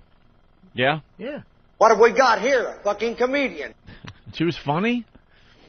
Mm-hmm. She had some funny lines. Her delivery, you know, because she's the first lady, she's not a comic, so, you know, her delivery is a little off. Okay. But when you think about, you know, she's talking about the president here, and he really didn't look amused. He was kind of sitting there, and he's a good old boy. It was like he's kind of forcing to laugh. You know, they thinking. So they said this will be good for your image, you know. Somebody had a sense of humor. Right. So that's why he did it, but I don't think he really enjoyed it. Because women in Texas are second-class citizens. Texas? Yeah, definitely Texas, Alabama, Arkansas, and Rhode Island. Rhode Island, too. Lesbians there, but second-class citizens. That's where the lesbians are, Rhode Island? Rhode Island. A lot of lesbians in Rhode Island. Really? Yeah. Yep. All right. Let's listen to the First Lady doing some comedy. But, Cedric, I think you'll appreciate this, and you can use it if you want to. See, there was a city slicker who was driving around lost, and he came across this old cowboy. And so the city slicker asked the old guy how to get to the nearest town. And Not that old joke. Not again. See, she comes out and interrupts his old joke that he bombs with. He tells that joke everywhere. Was that the setup, you think? That was the setup. He starts telling this old joke. Here's an old cattleman, and then she comes out and kind of breaks it up with, not that old joke. Oh, so that was the setup, to get her up there to do some jokes. Right. Oh, okay, all right. I wanted to hear his other joke. What do you say to a black man in a three-piece suit? Well, what you do, you put Velcro on the ceiling and have him jump on the bed. Well, I got another one. This is going to be fun because he really doesn't have a clue about what I'm going to say next. Stop it after George it doesn't have a always clue. says he's delighted to come to these press dinners. Baloney. Why are they laughing there? Because, I don't know. I don't like... I think they all thought she said below me. Blow me? Yeah. Well, blow me. Why are they laughing? I hate that. Because it's the First Lady. Baloney is a funny word. Yeah, she's like, bullshit. Bullshit would have got a standing ovation. Bullshit. That would have rocked. Yeah. Why not? Yeah. He's usually in bed by now. I'm not kidding. I said to him the other day, George, if you really want to end tyranny in the world, you're going to have to stay up later. Wow. That's kind of, kind of creepy. Talking about the president and his policy of ending tyranny around the world, and it turns out to be just a, it's a joke. A little joke. Then I put a little leash around his neck, and I dragged him around the room, and I took photographs with my thumb up. Thumb up. She did that. I made him and Dick Cheney get into a naked pyramid. I am married to the President of the United States, and here's our typical evening. 9 o'clock. Mr. Excitement here is sound asleep. And I'm watching Desperate Housewives. Oh, they're roaring.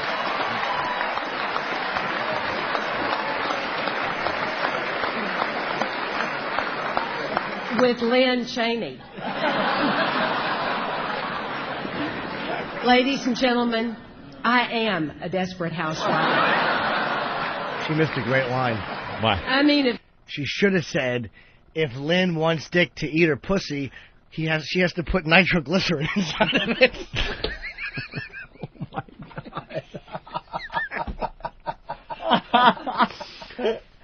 Oh, that would have got a laugh. That's the one for today, kids. I thought Penny and Gums was going to do it. Pennies and Gum, but that's the showstopper right there. I mean, if those women on that show think they're desperate, they ought to be with George. Wow. Now she's knocking his sexual prowess. One night. They're laughing at the guy that can't satisfy his woman. Well, they're just laughing because he goes to bed early. I don't think they're saying that he's not a good fuck. She's a desperate housewife. It means she's looking for something she's not getting. Well, the next joke she did was she said he fucks worse than he talks. I gotta go to the phones here. Jeff in Canada. Jeff? Hey, how's it going, guys? Hey, Jeff. Jeff getting the XM illegally. What's up, Jeff? I was going to say, since when did Rich Voss started writing for Laura Bush? Come on, Laura, this is a funny line. Use it. Very good, Jeff. Love you, Jimmy. Thanks, fella from Canada. All right, there goes Jeff. Bye. But George and I are complete opposites. I'm quiet. He's talkative. I'm introverted. He's extroverted. I can pronounce nuclear. You kind of fumbled the line, but that is kind of funny. That would have been a great line, but the guy can't say nuclear. And she tripped over it. But that's the worst time to mispronounce a word. I know. We're doing a word pronunciation joke. That has Voss written all over it. I can't pronounce nuclear. Who is she, De Niro at the end of Raging Bull? If he's a degenerate, did I say that? Oh, did I say that? Shut up, you. I love when he starts yelling at the people in the audience. You're going to force me to make a comeback. Fuck you. And the horse you rode in on. And the whole cavalry behind you. This fucking dumb mook. That was his idea of being funny around those idiots at the Copa. They probably thought he was a real scream. Fuck you. Jake, you're hilarious. But George and I are complete opposites. I'm quiet. He's talkative. I'm introverted. He's extroverted. I can pronounce nuclear. Predict. It's nuclear. The amazing thing, however, is that George and I were just meant to be. I was a librarian who spent 12 hours a day in the library. Yet somehow I met George. That's a great line, though. That's kind of funny. Who wrote this stuff? That's a really good line. Who wrote it? Yeah, someone had to write Someone this wrote it. She didn't come up with this crap on her own. Come on. One night after George went to bed, Lynn Cheney, Condi Rice, Karen Hughes, and I went to Chippendales. I wouldn't even mention it, except Ruth Ginsburg and Sandra Day O'Connor saw us there. Show us your cock. I won't tell you what happened, but Lynn's Secret Service code name is now Dollar Bill. And mine's Old Glazed Donut Face.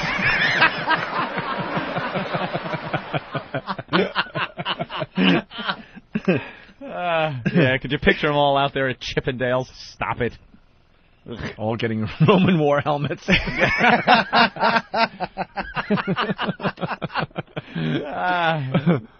good.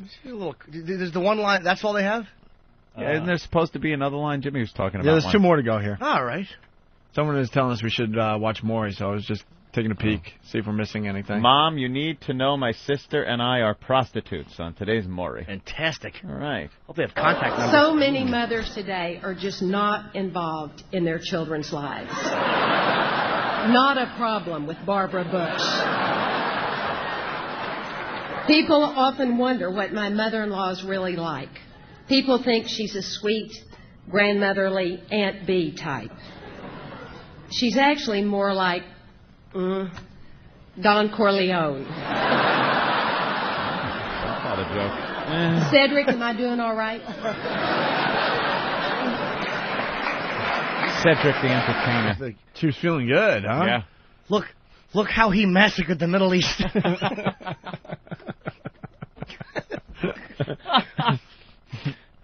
Great. Yeah. She's cracking him up. Yeah, Cedric was the... cracking him up. He was the MC or something? Oh, a comic. Yeah. We have one more clip, and I don't think the joke you were talking about when you got here today. There's a horse cock joke. How did they miss that? Well, let's miss see. a horse cock joke. joke. Maybe it's in here. I don't know. Maybe. We met and married, and I became one of the regulars up at Kennebunkport. All the Bushes love Kennebunkport, which is like Crawford, but without the nightlife. Better than People a good ask me Crawford what joke. it's like to be up there with the whole Bush clan. Let me put it this way. First prize, 3-day vacation with the Bush family. Second prize, 10 days. Because it's not fun, I guess, to be up there with the Bushes. Here's what it's like to be on the Bush Ranch. If you're black, you better be wearing a red jacket and holding a lantern on the front lawn. What was the joke they missed? Something about the first time her husband went to milk a cow, but it was a horse, and it was a male horse. Are you kidding? She did a president jerked off a male horse joke. Really? Yeah. Horse gag reference would have probably been a little bit better, but she didn't go for that one. Yeah, it was a great joke. I just wish I had. I laughed out loud when I heard that on the AOL thing. What a fucking fat chick from the Midwest I am. I click on AOL and I laugh at the first Oh, you laugh. jokes. LOL. Tee-hee. That's great. All right. Jungle Jim Kim. Nice. Andy, what else you got over there, buddy? Oh, sorry. This is one of these G.G. Allen dolls I used to make for Norton, because this is for Merle. Oh, I was hanging out with Merle, Gigi's brother, and covered in crap. He's Oh, bleeding, yeah. pissing, and there's a little turd coming crap out of his coming ass. out of his Yeah. ass. It's all A little cut up. felt log. I love that. Yeah, it's all handcrafted. Beautiful, dude. Mwah. Are the tattoos accurate? Yeah, they're actually better than his actual tattoos. Scum fuck. Life sucks. Gigi was great. He was one of a kind. Gotta love Gigi. Good old G.G. Allen. Gigi. Gigi. Rob on Long Island, what's up? What's going on, guys? How you doing, Precious? Hi, Rob. Thanks for calling the program. No problem. Yeah, I learned that Anthony's house is full of humming germaphobes. Humming germaphobes. Yeah, we learned that right today in the you program. are, sir. Pinchy from Cleveland. Hey, guys, what's up? What's up, buddy? Hey, Boo Boo Bear. Hello, Pinchy. Hey, I learned today that Club Soda Kenny has the lower intestine of a goose with Parkinson's. Good call. That was a good one, too. Thanks, Pinchy. Let's go to Schwoogie. Hey, Schwoogie, what's up, buddy? Hey, guys, what's going on? Hey, man. Hey, answer your question. The guy who wrote that was Landon Parvan, who was a presidential writer. Who wrote back since the days of the Reagan administration. He wrote Laura's stuff? Yeah. Wow, he's good. Comic advisor to the presidents? Yeah. Well, he writes a lot of serious political speeches, but he's also a writer. What a scream he is. Yeah. That was pretty funny. So he's a panic. All right, put you down. Okay, thank you. God, this show flew today. Fantastic. Today I learned Rosie has the legs of a fat white panda. That was a good one. Yes, we did learn that. I like that one a I lot. like to whip her legs. You ever see Dirty Rotten Scoundrels? How when Michael Caine, when he runs in and just whips Steve Martin's legs with a cord or something? Ooh. Or no, he whips it with a cane. I didn't see that. Ah, it's a great leg whipping scene. Good leg whipping. Right across the nice fat pale leg. Boneless chicken legs are hers. Big fat pale leg. Yeah. Big nuggets. Let's go to Mike in Cleveland. Mike, what's up, buddy? Hey, today I learned that the subplot to the Rosie O'Donnell movie was that the fat rich neighbor stole her bike. Pee-wee, right? Pee-wee bike. Wow, that's exceptionally loud. Yeah, perfect. Oof. Deserved it. Andy, you done? More or less? Yeah, I'm pretty much done. I'm going to be up in New York in a couple of weeks doing the Roseland tattoo show. When is that? Because I'm in town, so I'll go to that. Roseland Ballroom. It's the 13th, 14th, and 15th. Friday, Saturday, Sunday? Yeah, it's huge. They have it every year, and they have sideshow performers and bands. And They got to bring back the sideshows, not the fake sideshow. No, the working acts. It's you know. That stinks. I mean, I appreciate it and all, but I want to see Turtle Boy. Of course. You know, on this. All the PC crap is getting in the way of a good sideshow. Right. Like a retard in a dress with a top knot on the head running around. Now it's all fake stuff. And, They got a lesbian with a sense of humor. Will the hot chicks be with you? Yeah. Certainly worth the price of admission. Lovely. We're getting. I'm getting a report that somebody here is writing that it wasn't Landon Parvin that wrote that. Howard S. from New York is saying he wrote this years ago. So Howard. Of course he did. That's very funny. I didn't even get it. I'm so dumb. Donahue from Philly. Yeah, I learned today that only the young die hard. I'm not even going to... See, now I'm not going to be able to listen to the replay because it's going to come up to that part and I'm going to get all hot and sweaty. Why? It was I'm going to be like, I'm going to have to turn the volume down. It was the worst. Because I was so, God, I do that all the time with my MiFi. Oh, here's the part where I really ate it. I can't even listen to it. Turn it down. I don't want to hear it. I got to go to Squiz for a few minutes. That's all right. The one line I said perfectly was a fat, juicy JFK bomb. Boy, that was a crisp, clear delivery. We all had our moments David today. Ferry and Clayshaw. Yep, it's on. All right, Pat from Boston. Hey, guys. Hey. Learned that a retarded, unwashed genital mix smells like a Reuben sandwich. Hey, very good. Learn that. Let's go to Chris. Chris, what did you learn on the Opie and Anthony show today? Guys, the great show today. I laughed my ass off. I learned that retards shit bubble gum and pennies. That was my favorite today. That was my favorite. Up. All right, thank you. Hemorrhage learned that Bob Kelly was crying during the entire show. Weeping. Blubbering fat ass. Kenny, what did you learn on the show today? I learned from Professor Anthony that the lesbians are indeed in Rhode Island. Right. All right, Dan from Hoboken. Is it the Dan from Hoboken? I learned Anthony's favorite movie is Die Young with Vengeance. Today I learned that Kim Fuck was napalmed cock tease. That's a belt of scotch from whackbag.com. Golden Buns from Whackbag. I learned that Opie is all about the dip. Golden Buns. D Nice from OT. What's OT? Anyone? Time? Ontario? OT? Utah? OT. OT. OT. That's not a United States state. All right. Today on the show, I learned that Rhode Island is full of Ontario, lesbians. Canada. Probably Ontario. All right. They're listening to XM like crazy up in Canada. We love you, Canadian bastards. Freddie B. from Philly, I learned that Anthony is old enough to know a thing or two about a thing or two. This boy's life. Nice. Evil